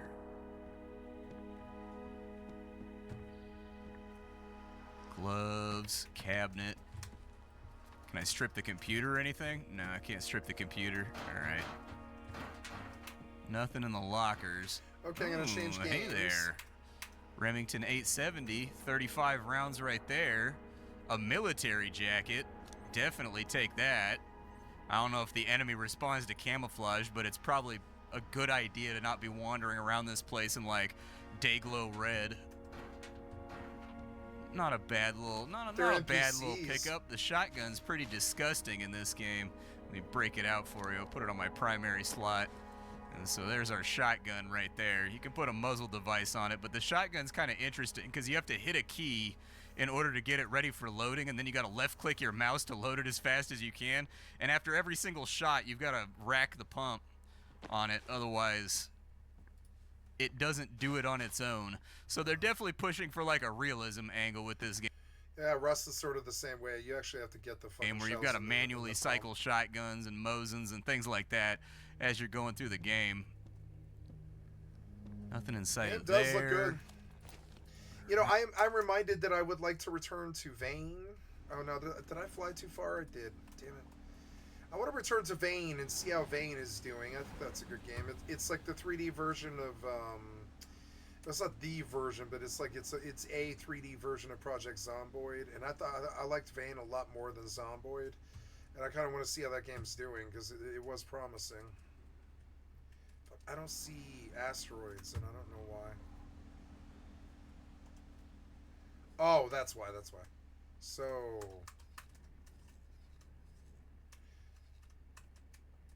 That's the place I always go. Let's try.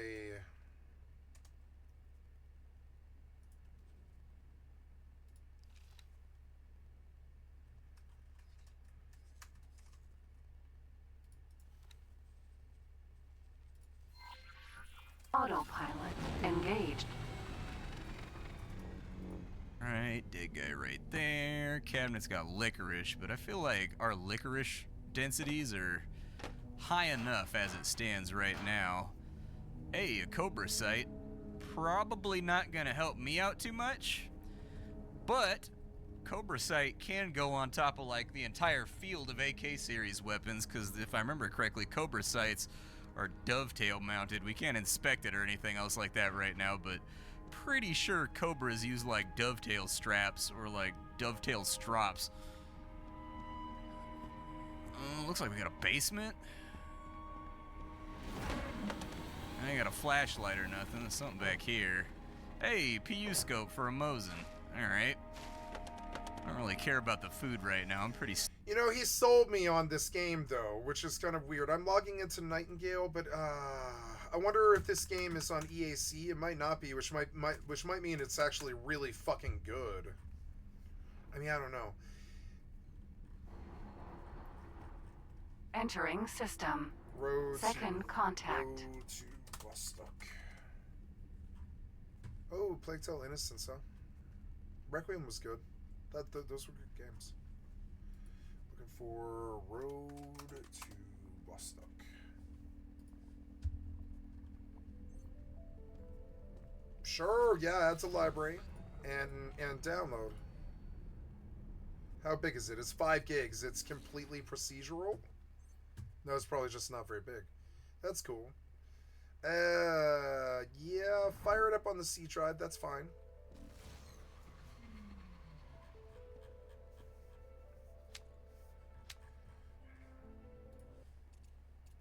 So, I am going online. Yep. Resume. Take shelter when hailstorms strike. They can be lethal. Stocked up on food. Entering God, you system. scared the hell out of me, man. I almost banned you.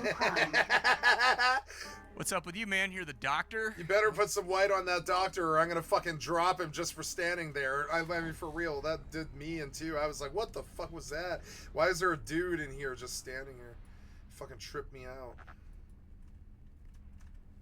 Autopilot disengaged.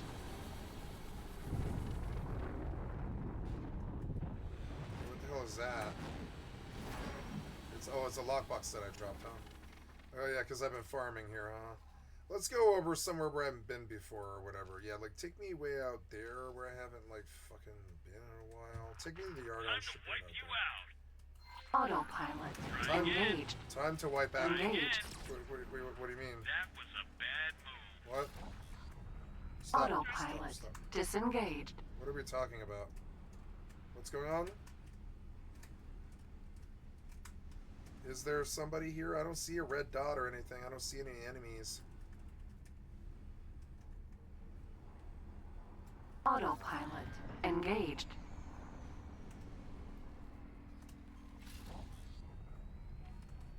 Oh, there. I see it. Autopilot disengaged. Is he dead now? He is dead now. They killed him, huh? Oh, yeah. Striking. Striking?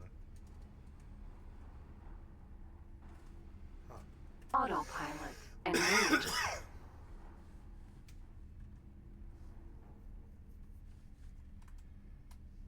Okay. The doctor has a number of quests. He wants a duct I tape. wonder what else he's done lately. Let's see.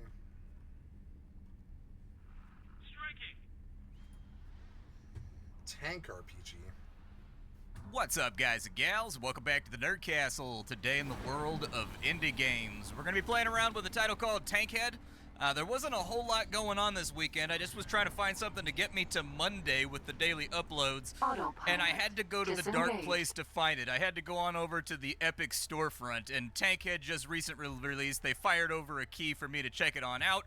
So today we're going to take a look at the game, which apparently is a post-apocalyptic game, open world style, where you are a drone that has the power to take over tanks and then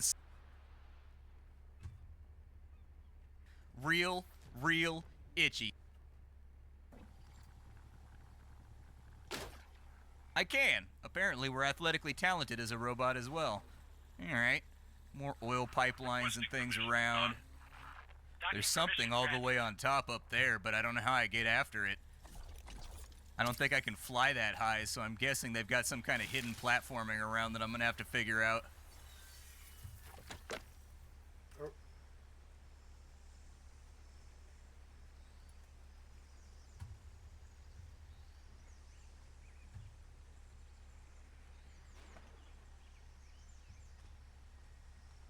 Medieval Workshop RPGs.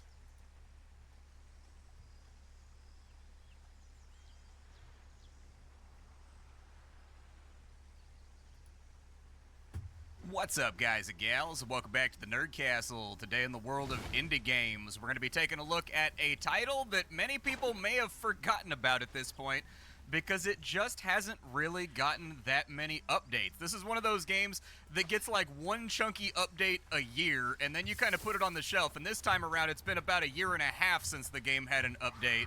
But man, oh man, the developers just popped out, they just popped back, and they just showed up with a big chunky update that adds all kinds of new stuff to the game, really opens up the sandbox. So today we're going to be taking a look at Stone Shard.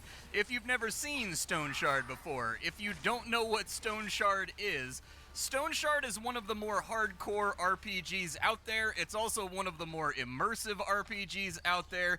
It's a game that has a tremendous amount of content to offer as of this new patch. It's a very difficult game. It's a very challenging game. It's a game that is definitely going to keep you on your toes. It's going to keep you scared. Like, no matter how far you get in, the game is nerve-wracking. And so today we're going to take a look at it for, I don't know, maybe 30 minutes, maybe more, just because I like the game so much. We'll go ahead and check it out for about 30 minutes. I'm updating my coverage right now. I know that I've covered this many times in the past, and my general impression is that you guys hate it when I check up on games. But in the case of this game, I have been one of this game's biggest cheerleaders, and so I figured I owed it to it now that they're back with content. If after watching this you wanted to get access to the early access for yourself, you can do that down below in the description. I have a link for you. This is the first time that I would say, yes, I recommend this game wholeheartedly with the density of content that is in here.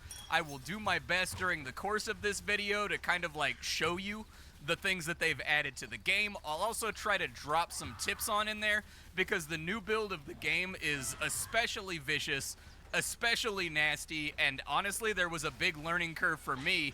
Even having 100 hours of gameplay here, this game had a fairly considerable learning curve that I had to adapt to once this new patch came out because the game was already pretty difficult. This time around, they've made the game even more challenging.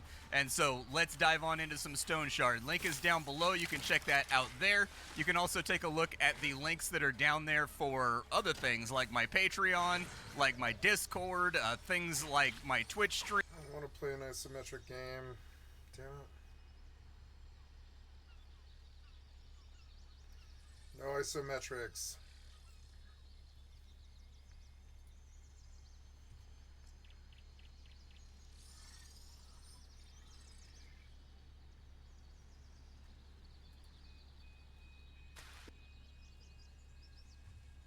So now I can...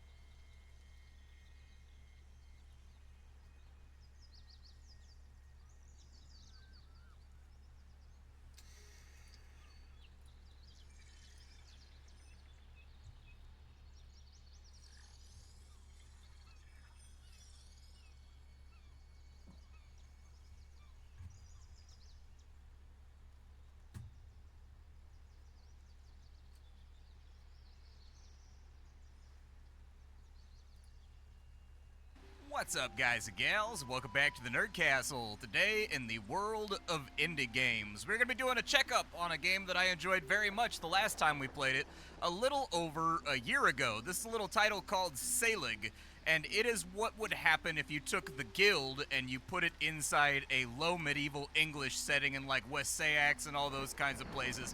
Now Wessex, Northumbria, that kind of stuff.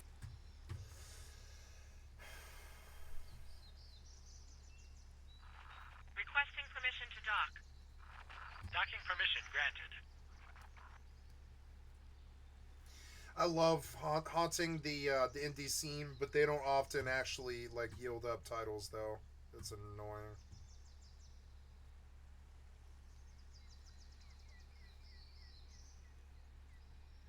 Man, he's been doing this for 10 years. But he made it to a mill. Hells yeah.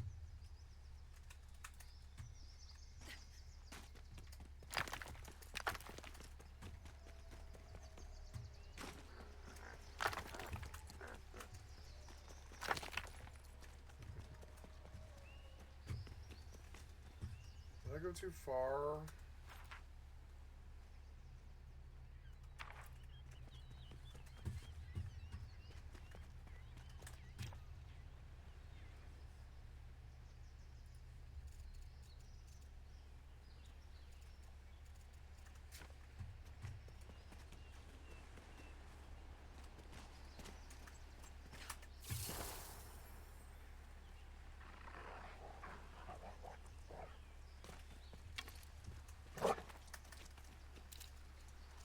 Oh, I put my shit away. Oh. Fuck, maybe I should go back and get that. Oh.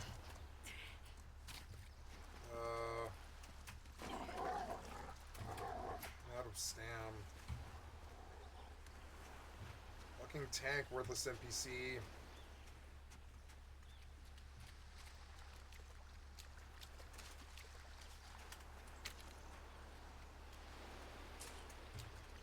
We have 4 heals. I need to go back, yeah, but let's kill him at least.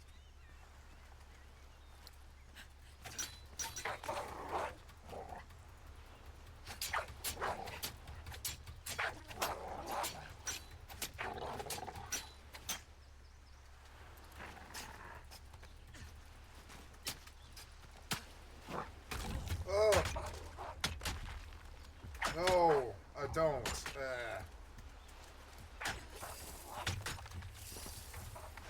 Whoa. God, the game looks good, though.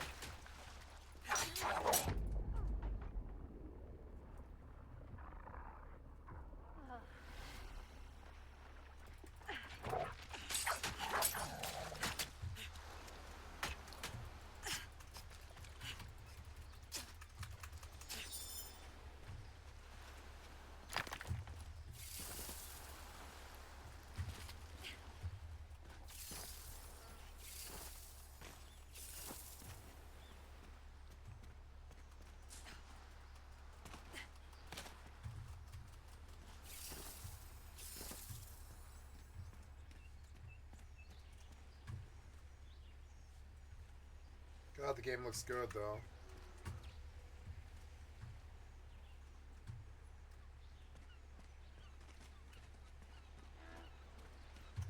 I guess I better go back and look at munitions before I leave. I'm not that far.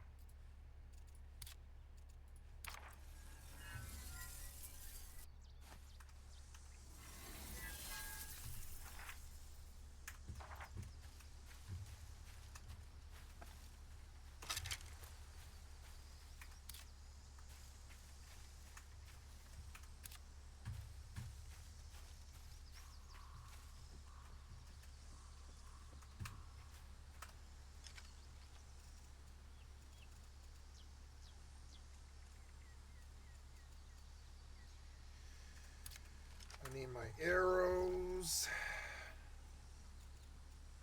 and heals.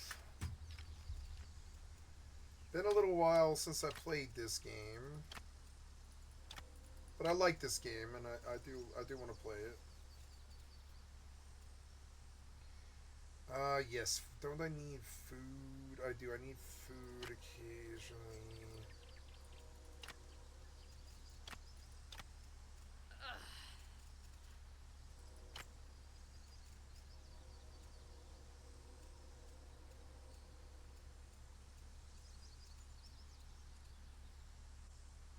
Simple sickle.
What's up, guys and gals? Welcome back to the Nerdcast. Monomyth. Doo-doo-dum. So, I get the feeling we're not going to be interacting with magic altogether that much. There is a menu over here where we can try to figure out these spells if we were good at it. So it looks like we have Douse, which is down to the left. Alright, so... Hey! I've memorized Douse. Hell yeah. That means I can put out fires and stuff. They always give you the lame spells first, dude. They never give you access to the sweet spells. Does that break? I was gonna say, dude, that's the kind of place that I would put a secret. Like an alcove behind the tapestry. That's some old school dungeon crawling stuff right there. But that opened up the gate on this side. Is this damaging my sword, by the way? It is! Oh no, dude! Okay, well I guess I damaged up my sword then by breaking environmental objects. There's some bread right here. I'll take some bread. I will eat some bread too. You can also cook bread. Like you can mix water with flour and make dough and put it in the oven and it'll make bread. We got liquor and stuff over here, but it didn't really solve any of my previous problems, so I'm not going to worry about it too heavily. There is a grill in here. None taken. Who are you thinking of?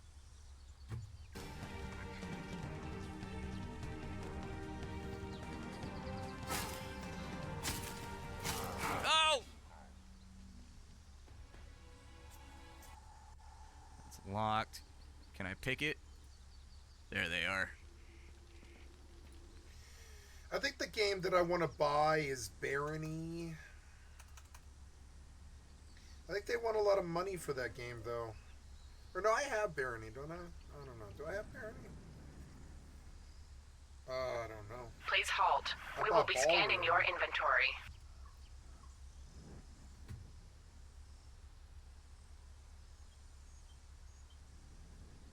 Wait, Ballroom is You're 7 clean. years old now. Go about your business. Oh, good. Right on.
wonder if it's on,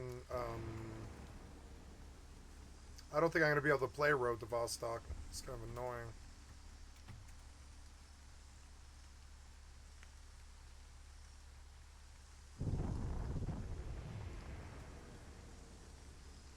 Man, you have to spend a lot of time looking for crystals. It's fucking annoying. I don't like it, frankly.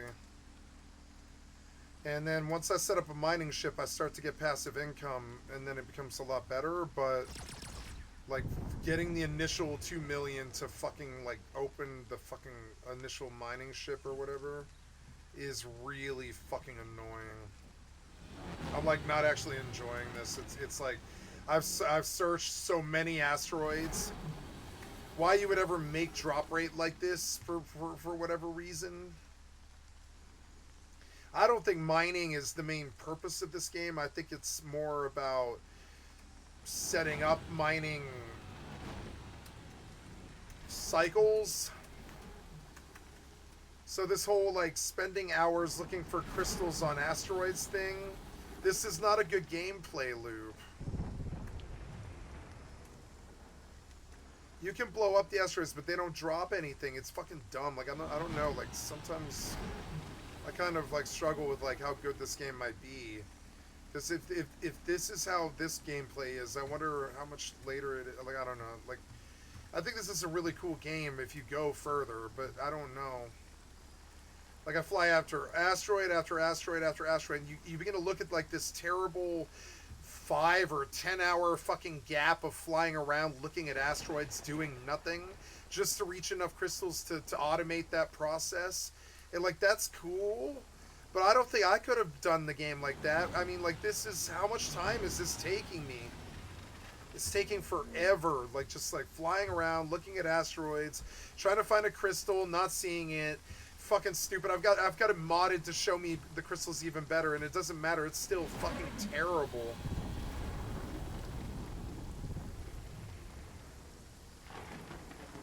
Like every asteroid should have a crystal, and you should only have to go out for a few minutes or whatever. It's fucking stupid. This is stupid.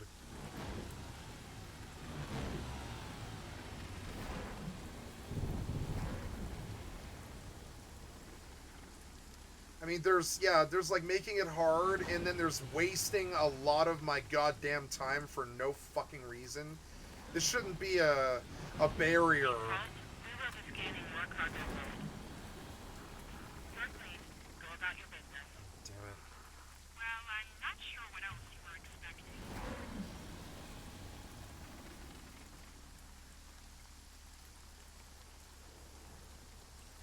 I fly asteroid after asteroid after asteroid, and I can't tell really because of the game if I've scanned this asteroid before or what. And like this part of it is cool. You don't have to do this very long. But I swear to God, like when I first started, I found so many crystals, and now it's like, I don't know, maybe it's just because I've done the system too much or something. No, I went to some place that I've not been before recently. Go down there. Autopilot engaged. Fucking annoying.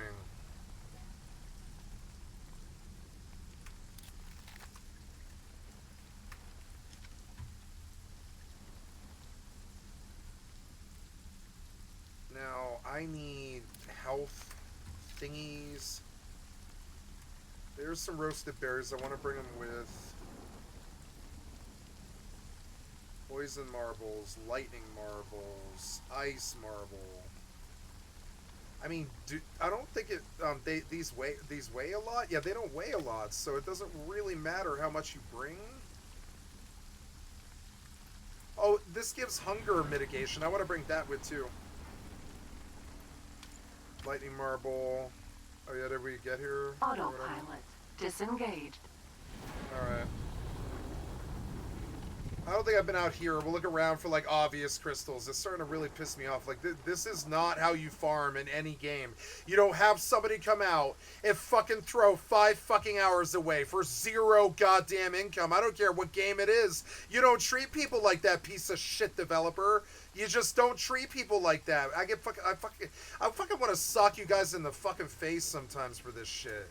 That's not how you treat people. I don't care how hard you want your game to be. You just don't act like a shitbird like that fucking steals our goddamn time for no reason like this. On the chance that I might find a crystal. Fucking stupid. No, I go, there, finally, a fucking crystal. Jesus Christ, man. That took me like 20 minutes or something. Fucking dumb.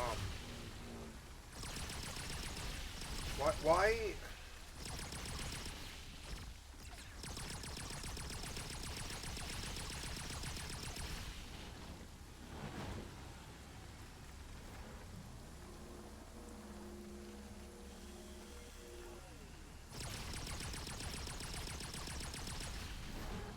I think this is a terrible way to farm. Terrible. Like, maybe the worst version of farming I've ever seen in a game. I mean, I guess, I don't know, I've seen it worse. Like, Final Fantasy XI is about as this bad. If you want to actually do Helm, which is harvesting, logging, mining, or whatever, excavating, like, that shit's just as slow as this. I suppose Final Fantasy XI is as slow as these crystals are. I've seen one other game with this kind of disrespect for your fucking time. Yeah.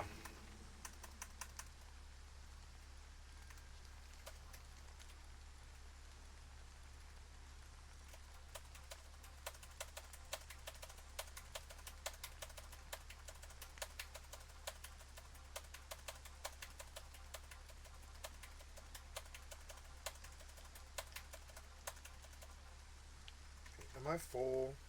No, but I'm getting there. I better actually start crafting. So, I guess I'm supposed to have this on my bar, but you don't have... Like, why did you restrict it to 7? It needs 10. You have more than 7 tools. Fucking dumb. Yeah, and I need these injury salves, which... or salves, I mean,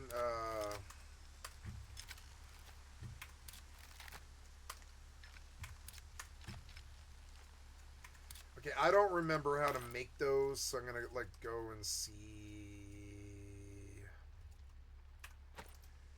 What's the crafting? It's like... No, you have to go to the workbench, huh?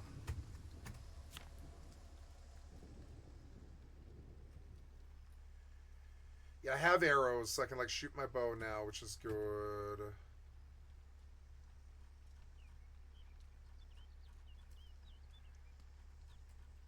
Yeah, but I need salve, which... Oh, is that like the fire? Oh, maybe it's the fire that I do that, huh? I need twine. Injury salve, there it is. I need autofill. I want, yeah, give me 30.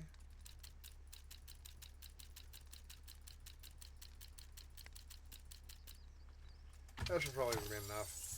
Gotta wait around for that to craft. Well, I'm glad I finally found a fucking crystal, finally.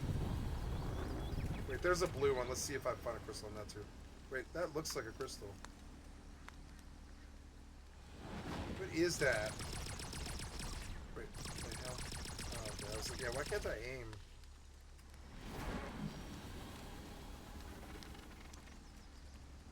Oh, look, it's another one.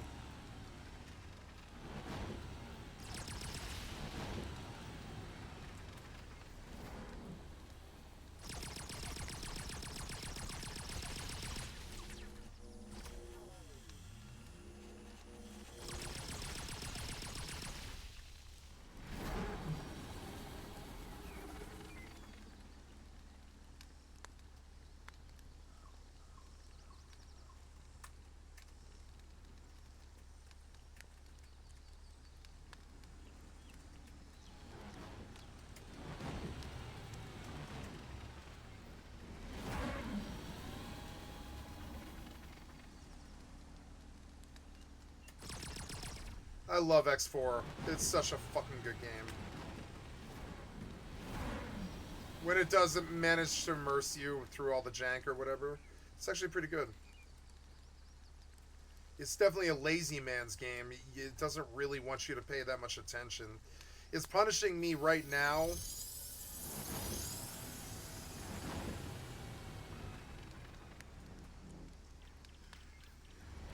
It's punishing me right now, but then when I automate this process in the game unlocks, it won't be painful after that. It's just, you know, at the beginning it's sort of like, it's a pain in the ass to find these crystals. And there's like, you can go chain quest if you want money, but I don't know, like that their quests haven't really been that up. Their quests have been obtuse. It's not been very clear. Like they don't have like clear fetch kill quests. They have like these weird quests where they're like, go find 15 materials from 5 different areas, and you're like, what?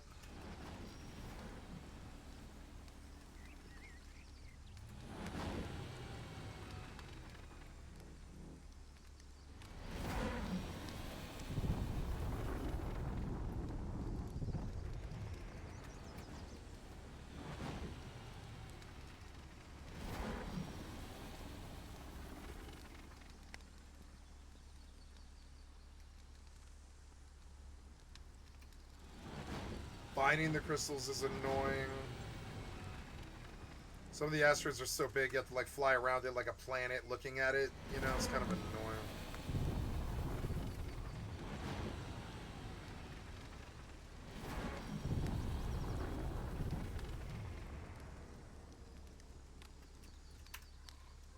Oops. I love I don't have to pause X4. I just need to stop my forward momentum. That's it. And I can just sit in the spaceship like I'm actually there, run my empire. And I don't have an empire yet because I'm working on just now figuring out how to like this process that they're having me do is like, it's kind of like learning how to make a lot of money in real life. You have to like go out and figure out where the crystals are and then fucking find them and then sell them on the market to make just enough money to automate a miner to go fucking farm the place that you found. And that process is really difficult in real life, and it's difficult in this game, too. Empty.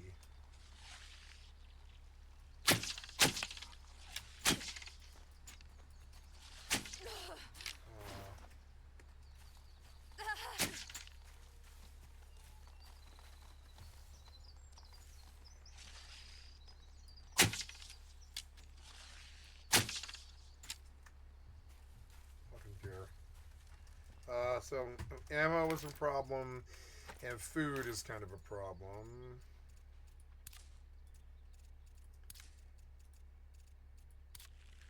Yeah, I better bring food. This is a real survival game, you know? It is actually a real survival game. You sort of do need to think about before you leave base. I guess I was gonna stick all this stuff inside.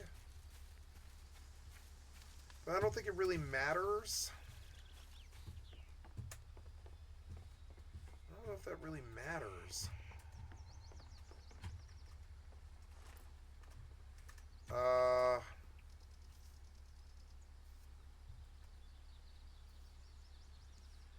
Yeah, I need food. But I think I have some, don't I? Yeah, I have food. I just haven't cooked it, I guess.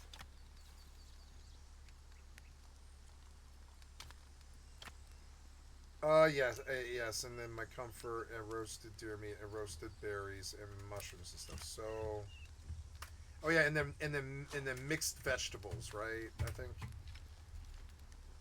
Wasn't there?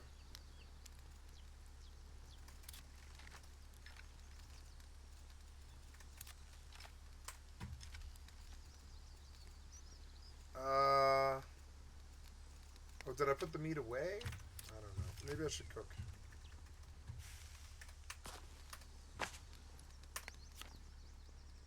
Oh, good. I got my meds, and now I want roasted meat. We'll bring 10. Roasted meat. Ah, yes. Mixed plants, yeah.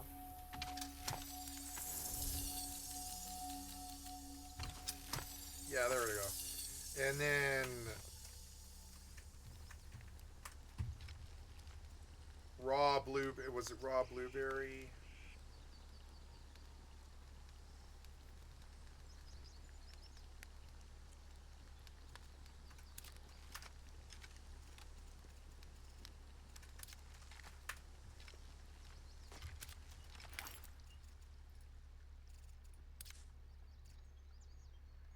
5-minute portobello mushrooms. I am cooking. God, this game looks good.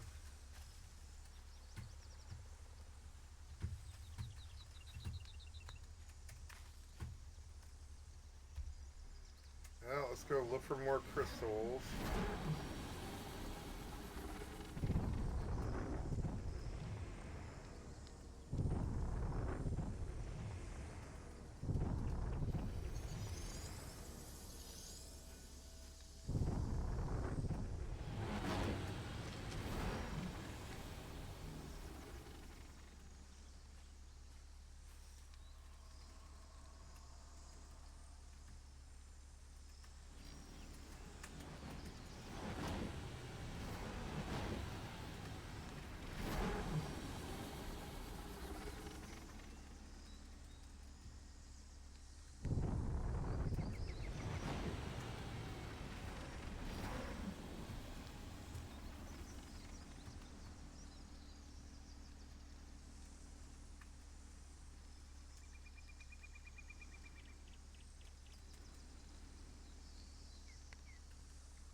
Cannot find crystals. You're so annoying. Maybe I have enough now. No, I think I need to find like 5 more. It's stupid.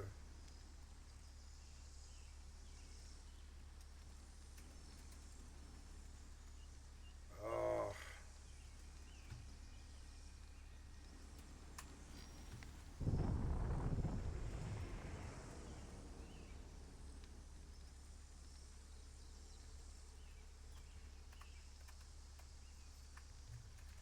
Well, hopefully my food's done.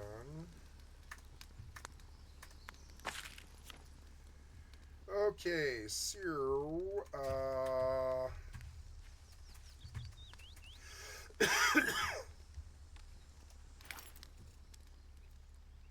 am completely almost full.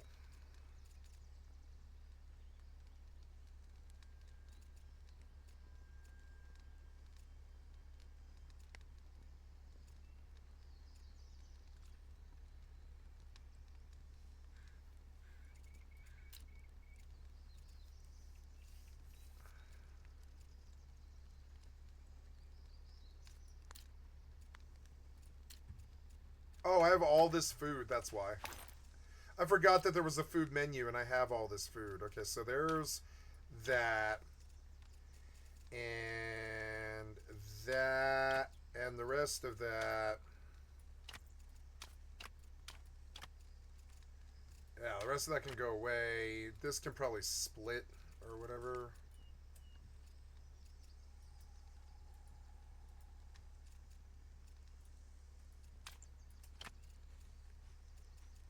There, that's enough. And then that. All of that stuff needs to go away. It's like 40 pounds of food.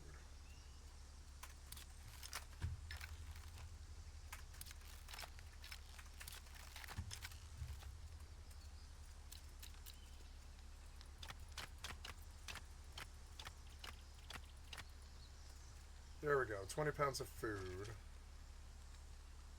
3 pounds, 2 pounds, 6 pounds, 5 pounds. And then all the tools that I'm carrying. They're all like 3 pounds each too.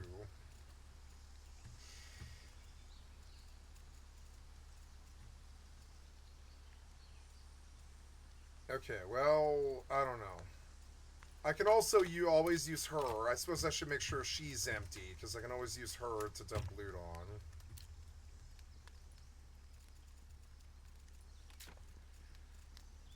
Okay, she's empty, so she'll be able to carry some stuff.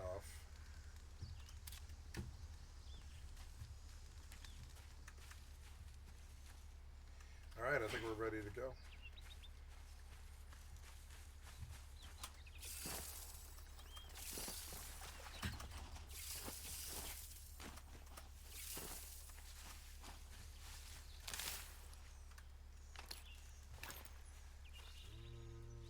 Climbing picks I almost never have to use, so that I'm gonna leave the thing in.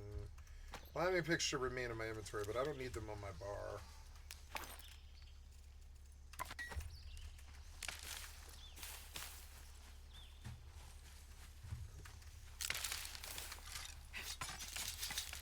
Oh.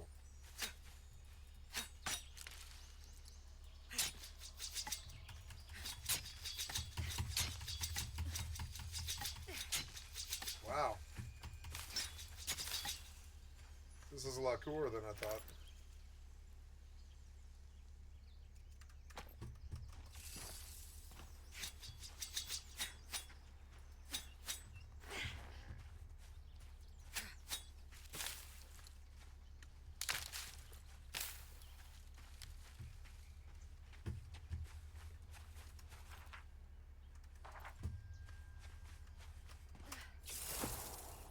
What was that? I felt like a rock.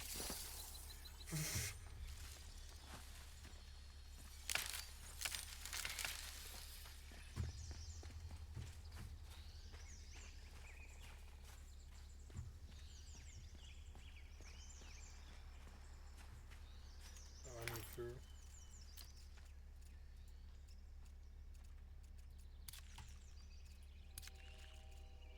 Wait. Oh, I had mushrooms, but they're like not here.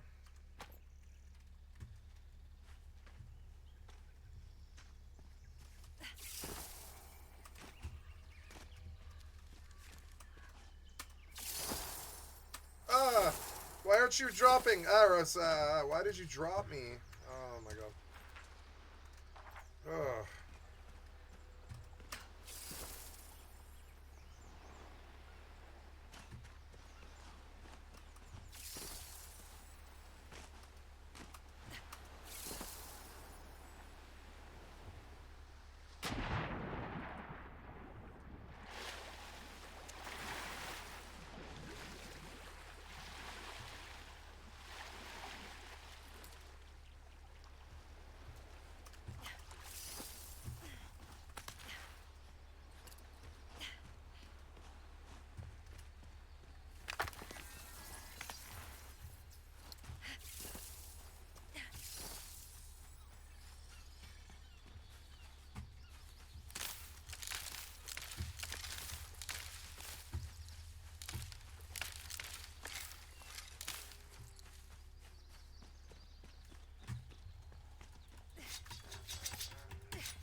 Save.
Crossways.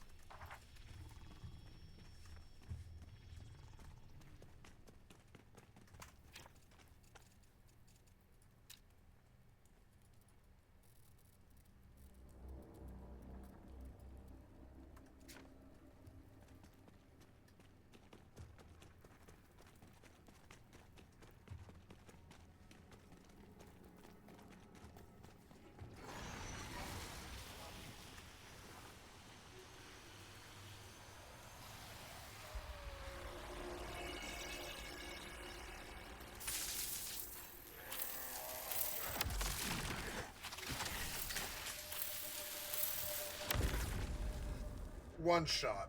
By what? The eye?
I like this game a lot. That's why I'm playing it. Oh, yeah. Oh, no.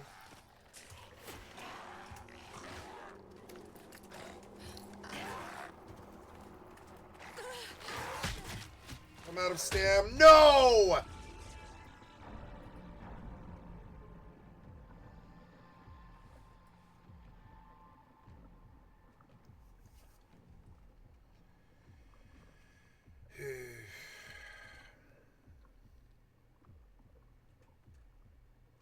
Why were you dead? There was no mobs on you. You were sitting there dead. You didn't die next to me like that. Why were you dead on the floor? It's some kind of glitch. You didn't fight any mobs. I fought all of them. Oh, good. At least it didn't fuck me. I was like, please don't fuck me. God damn it. Don't want that.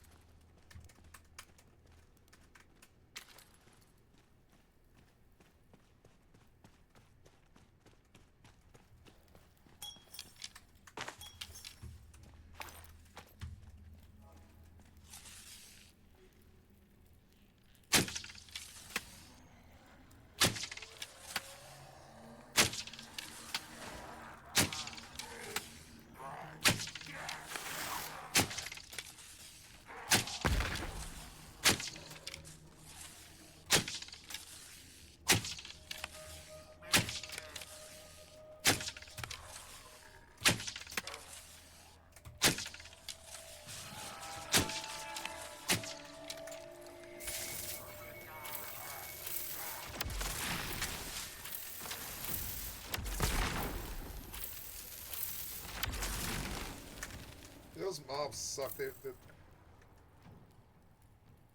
Stamina sucks. Oh, because I don't have any food, I guess. I hate your food system.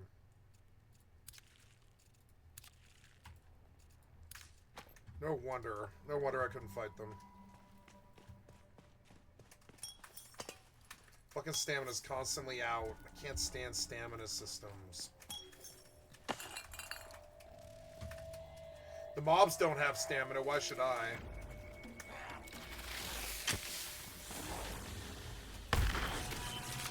Please move.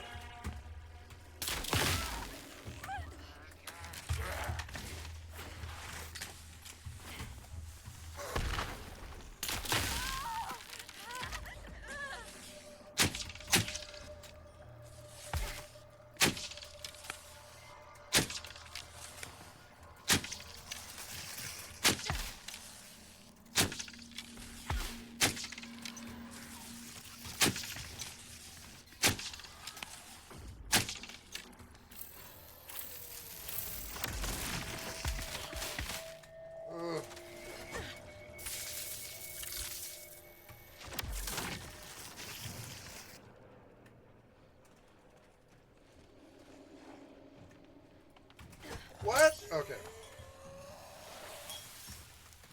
I like this game, actually. I like that combat. The NPC's a moron, but they aren't. Oh. What? Okay.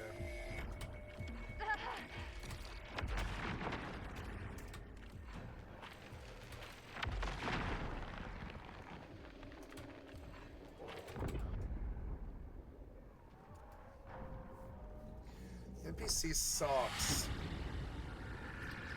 But I am getting good experience for this.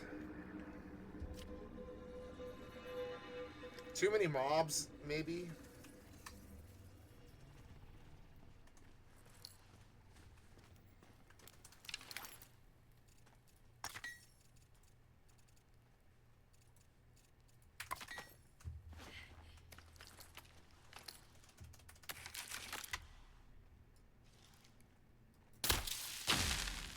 Fuck was that?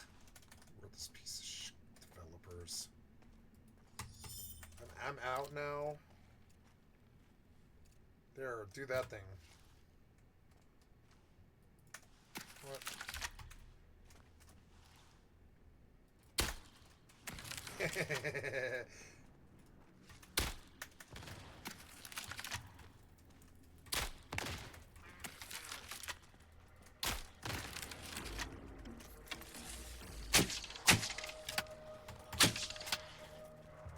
I fucked him up.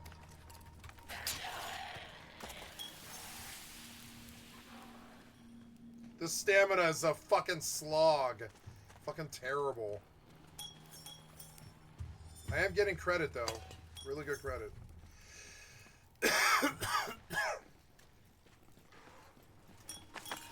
Oh, I died, so I'm out of food.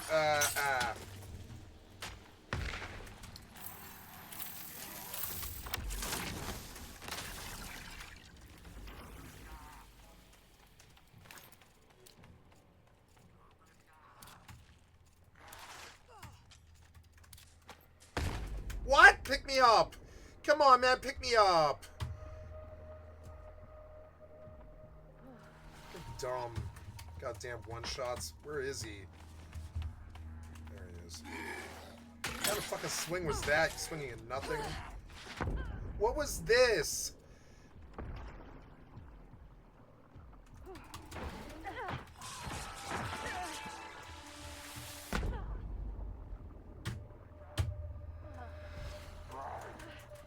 Ugh.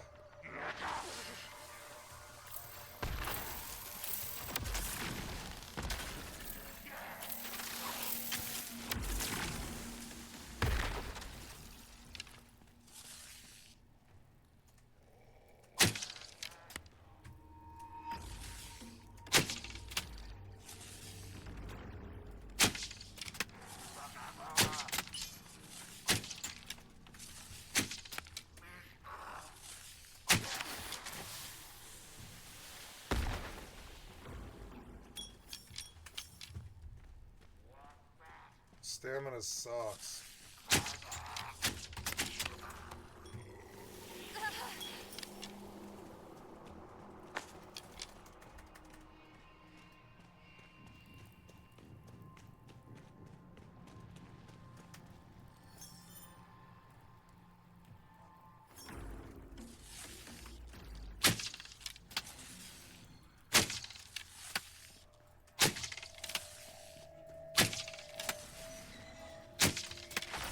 There, finally.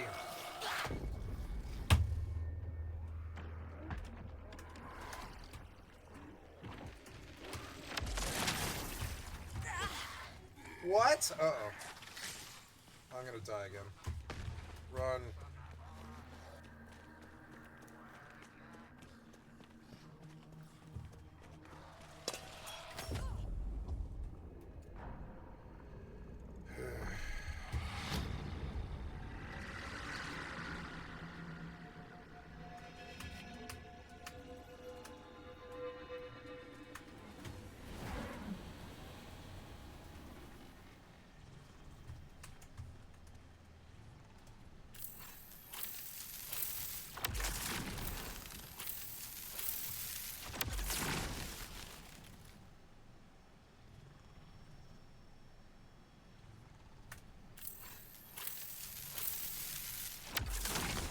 That is kind of cool. I can, like, lob this magic. I didn't hit anything, huh? That's pretty fair. Pretty fair, I would say.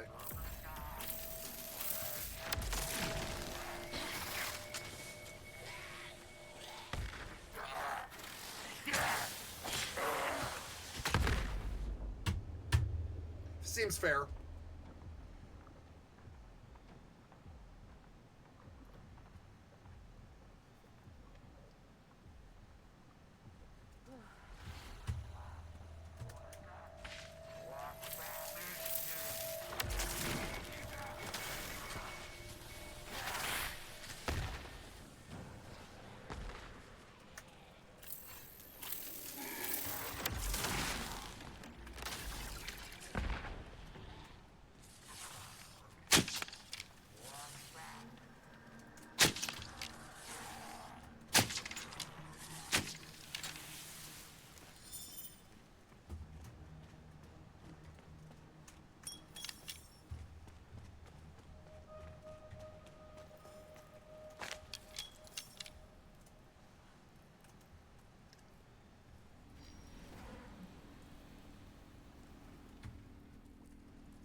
Autopilot.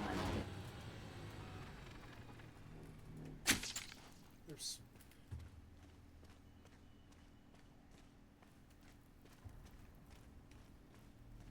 Engaged.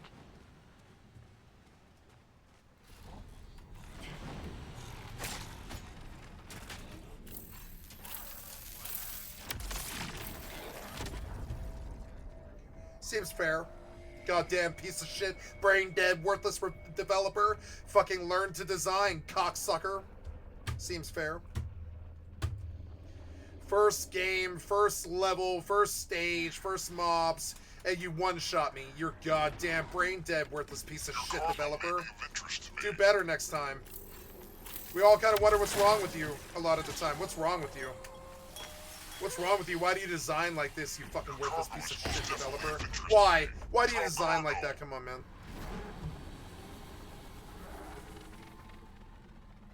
Do your job. Pick me up. Ugh.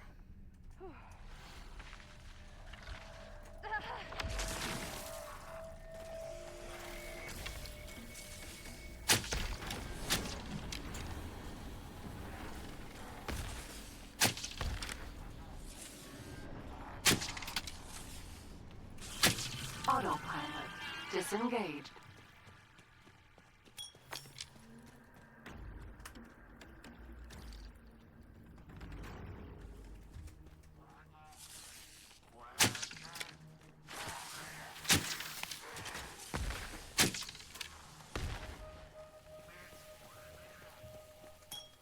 I'm gonna run out of arrows.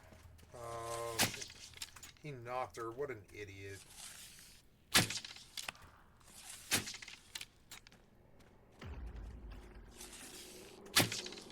How many mobs are in this thing?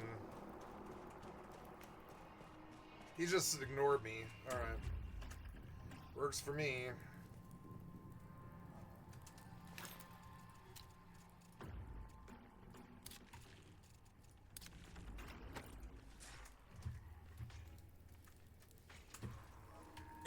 I'm out. I'm out? I am out of arrows. Oh my god, alright, fine.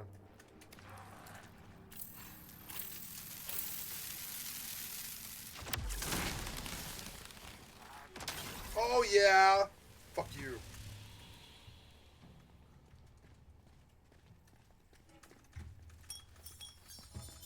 Did we finally get them all? There were so many in here. It was like 70 or something. Why? Dear God, why?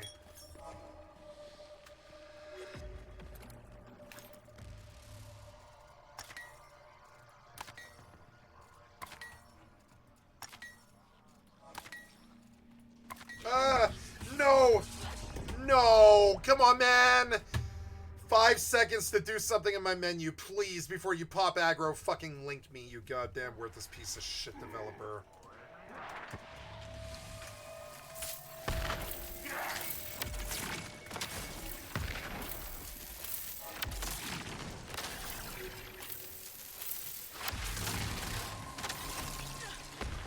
What was that? Just give up.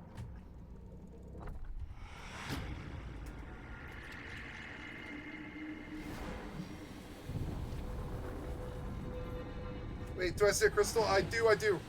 Wait, go back, go back.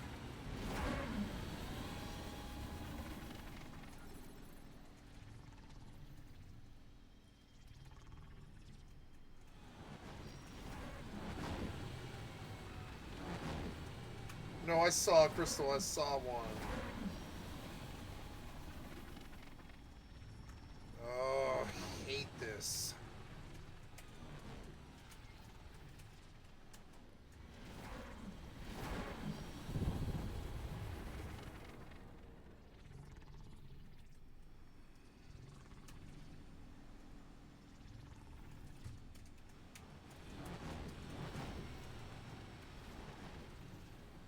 I saw a crystal, didn't I?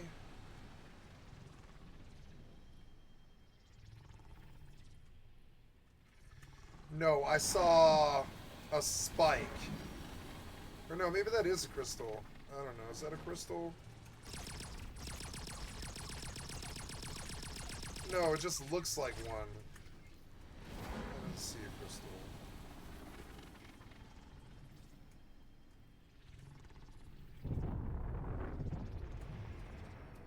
I'm learning not to hunt.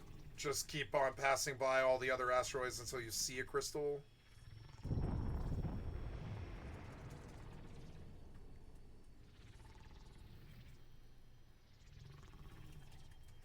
need my OBS FPS on my thing. There we go. Alright, just stop for a minute.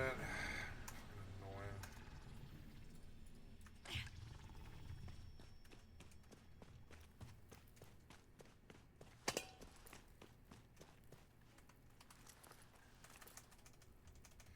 Yeah, I'm definitely going to use these up. Or, well, let's use the ice first. The ice first. Could she have done a better ADS? I want to down him. Fucking missed him. Get on your fucking job. Do your job. God damn it. The combat's good, but it's annoying.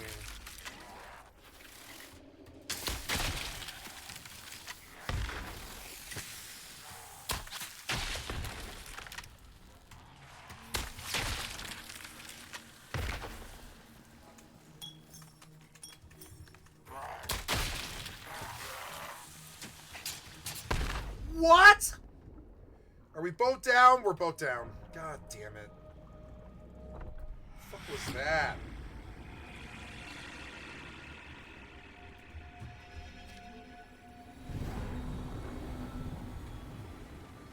Why is that thing all pink?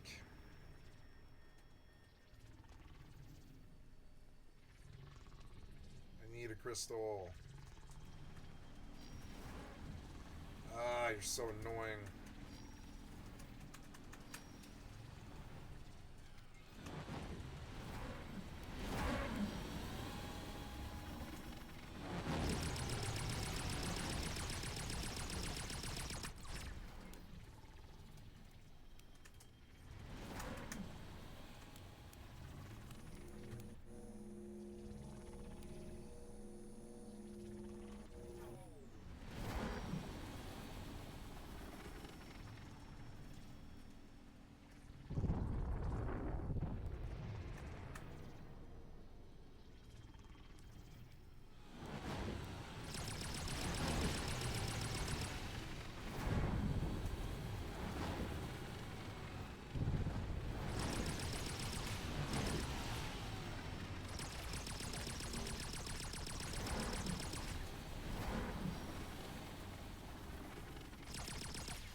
Save.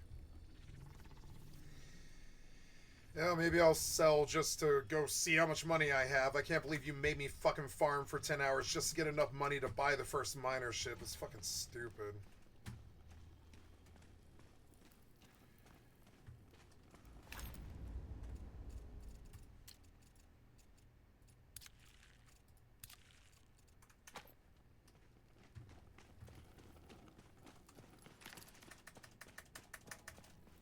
Used all 7, huh?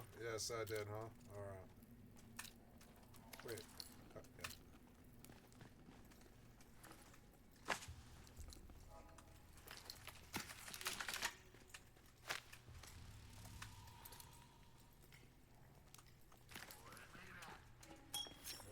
Get out of my way! Piece of shit NPC! Piece of shit developer! Get the fuck out of my way. I had enough of this from Bethesda. Don't do this shit to me again. Look what happened to Bethesda. Don't cross me. What the hell is that? Okay.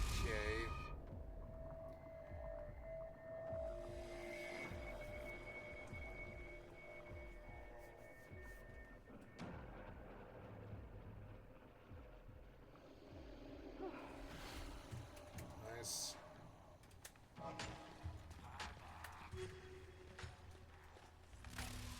Oh shit. Go. Go. Where did they come from? Ah! No. What's with your one-shots, piece of shit developer?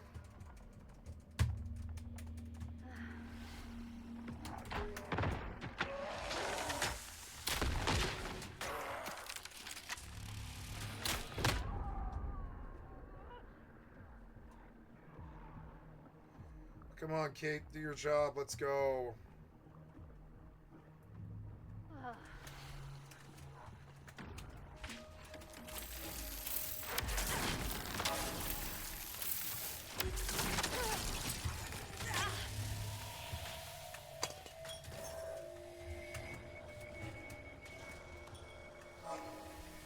I like the combat, I do. It's just fucking annoying is all. The one-shots are annoying. Yeah, we got a bunch of them right there, Kate.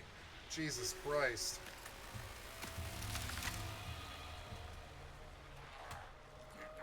The hell is that? Oh, God.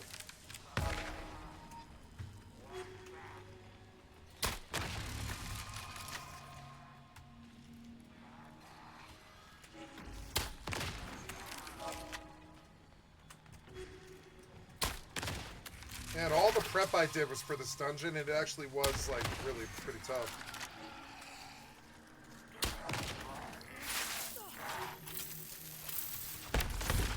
What? Come res me.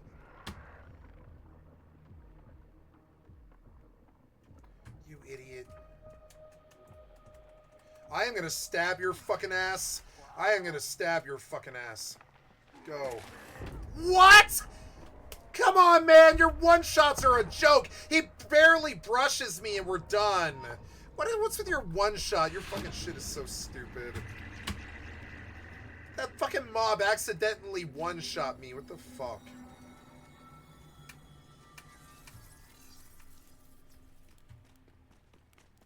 Let's go back. I gotta eat again. So annoying.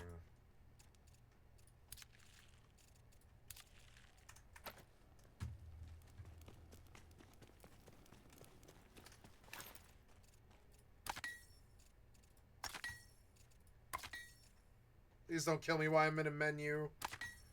Please don't fucking, like, pop aggro link while I'm in the menu. Please don't.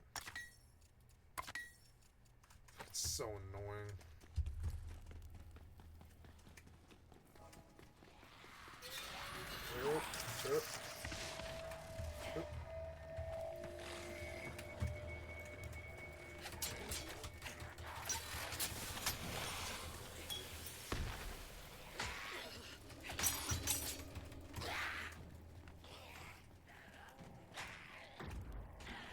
Got him. Good job, Kate. Oh, God.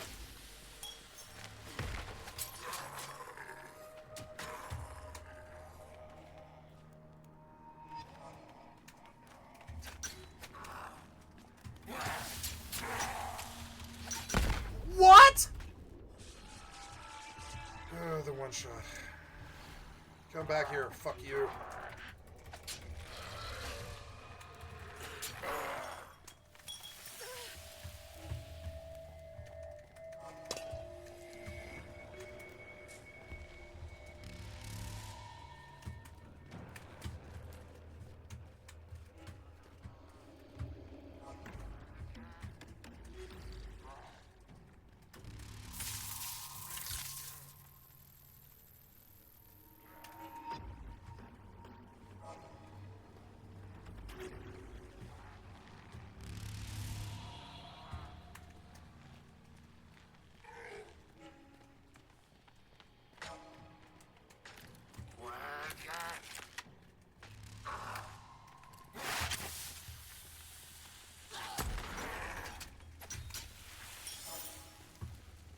I do like this game. It's actually quite fun.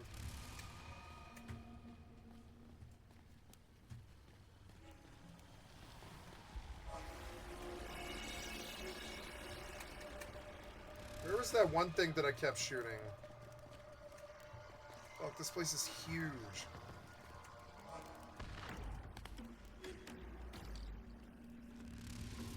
I don't like the music. The music makes it way worse.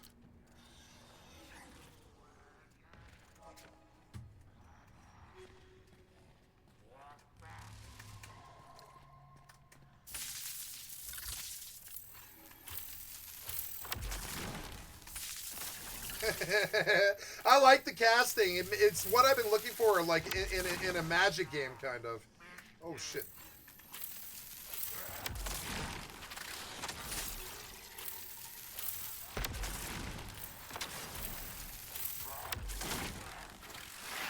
What? It went right through him. Oh, damn it. Fuck. I'm way too far in. She's been dead for a while, huh? God damn it.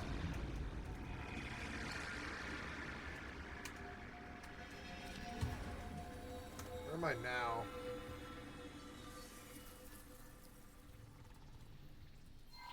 Autopilot engaged.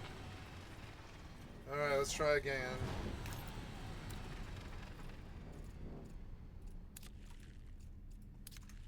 Not out of food or meds yet, but, you know, I'm gonna have to go back out and get more.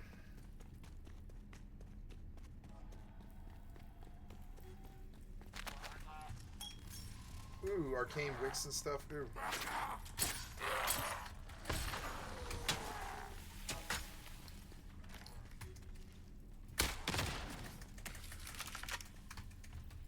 Fuck, I missed. Ah!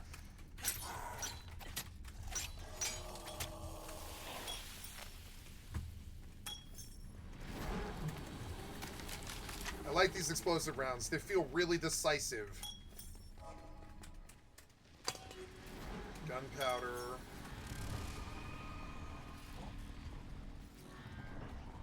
I mean, I could climb all the way to the fucking top, but I don't know if Disengaged.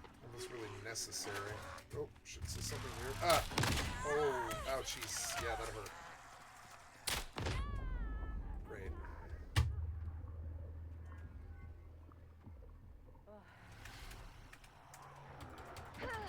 Oh, I fell. That was maybe a good thing, though.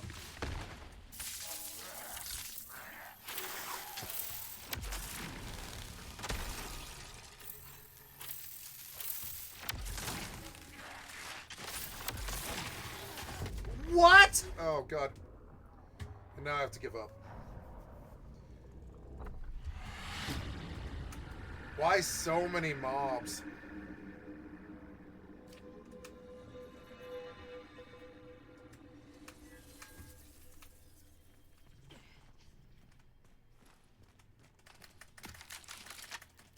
How much do I have left? It doesn't say.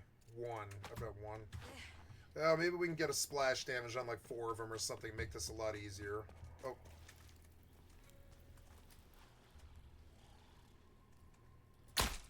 God damn it. What was that? Worthless ass developers.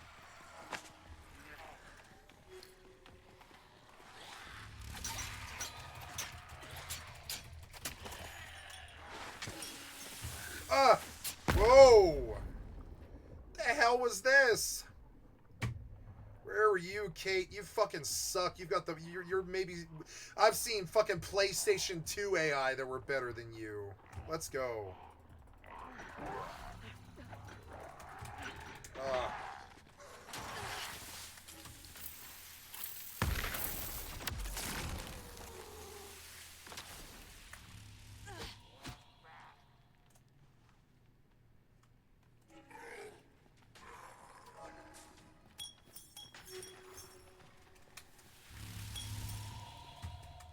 Should kill him? Yeah, you did. Good job, Kate.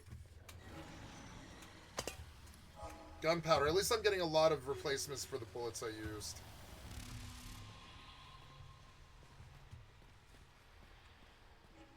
My God, this place is unnecessarily fucking huge.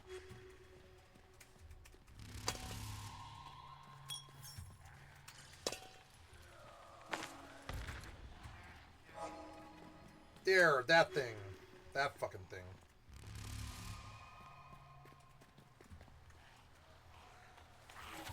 Oh! Great. Really fun how you just do my entire bar in a fucking hit, you worthless piece of shit. Fucking worthless piece of shit developer. Nobody likes one shot. Suck my dick, one shot down your throat. Piece of shit, worthless developer.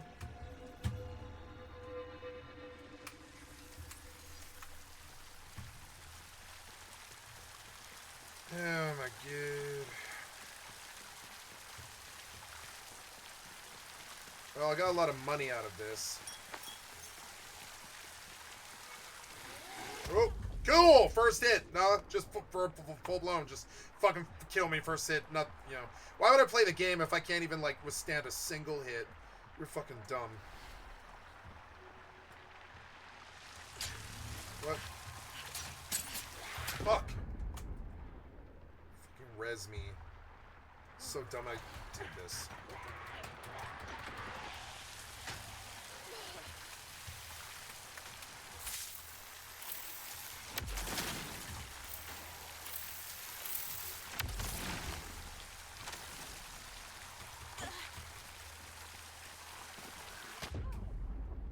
If I had any stam, worthless piece of shit developer got in the way. Sorry. Not the mob, the developer. The developer.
You're just dead already? Full-blown dead already, huh?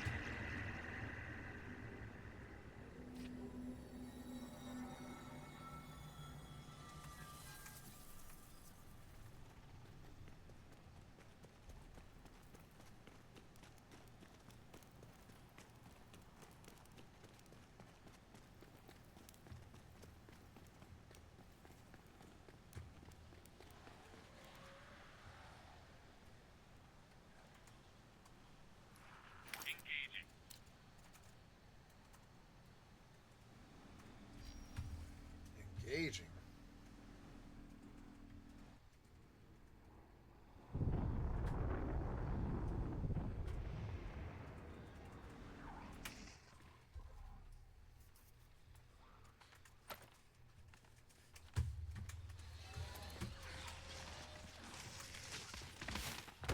What?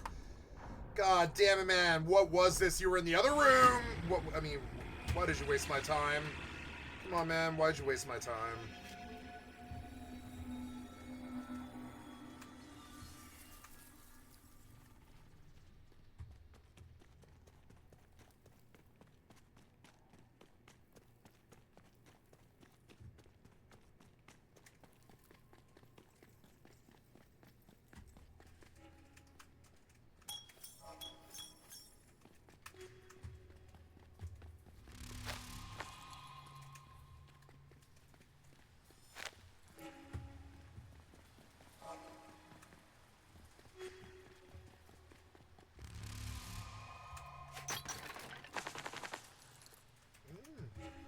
Lightning revolver.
gilded lumber.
My gear score is 0, and maybe that's why they're one-shotting me.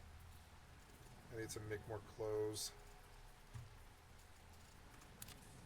I like this dungeon. I like the game more and more the more I play it.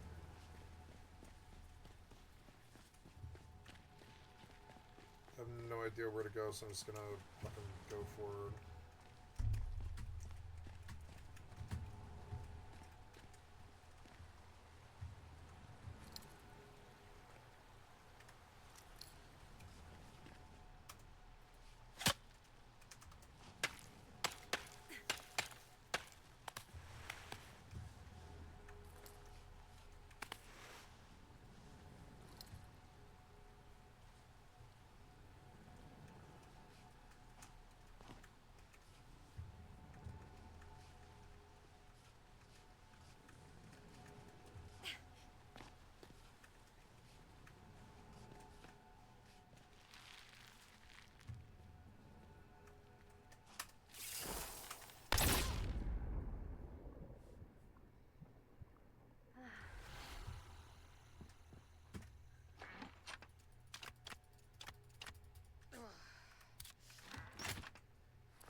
I can't jump. I'll have to return to the respite. It's fucking so annoying.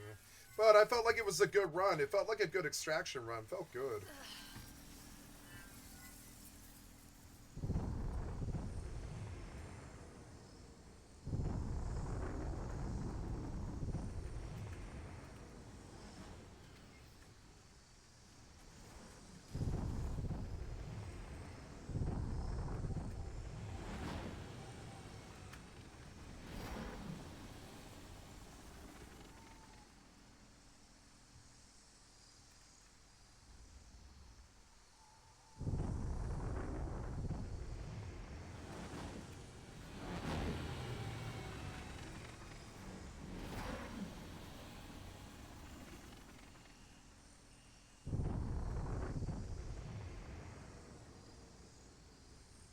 Wait, is that a crystal? No. It's a bad design on the feature. So annoying.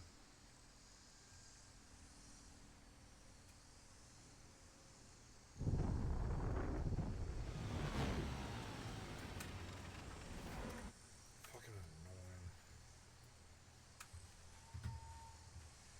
Wow, beautiful.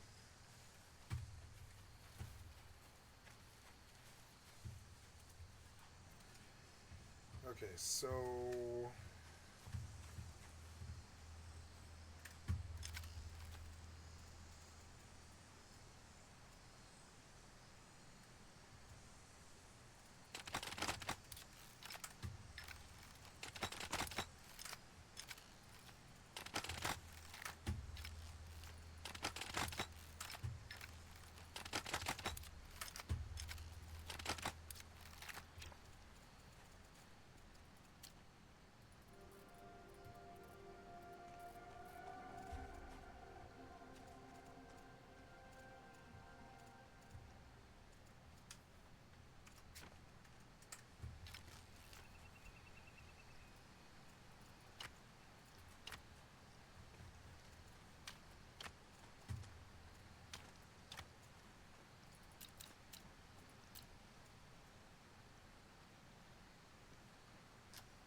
Wait, do I see a crystal?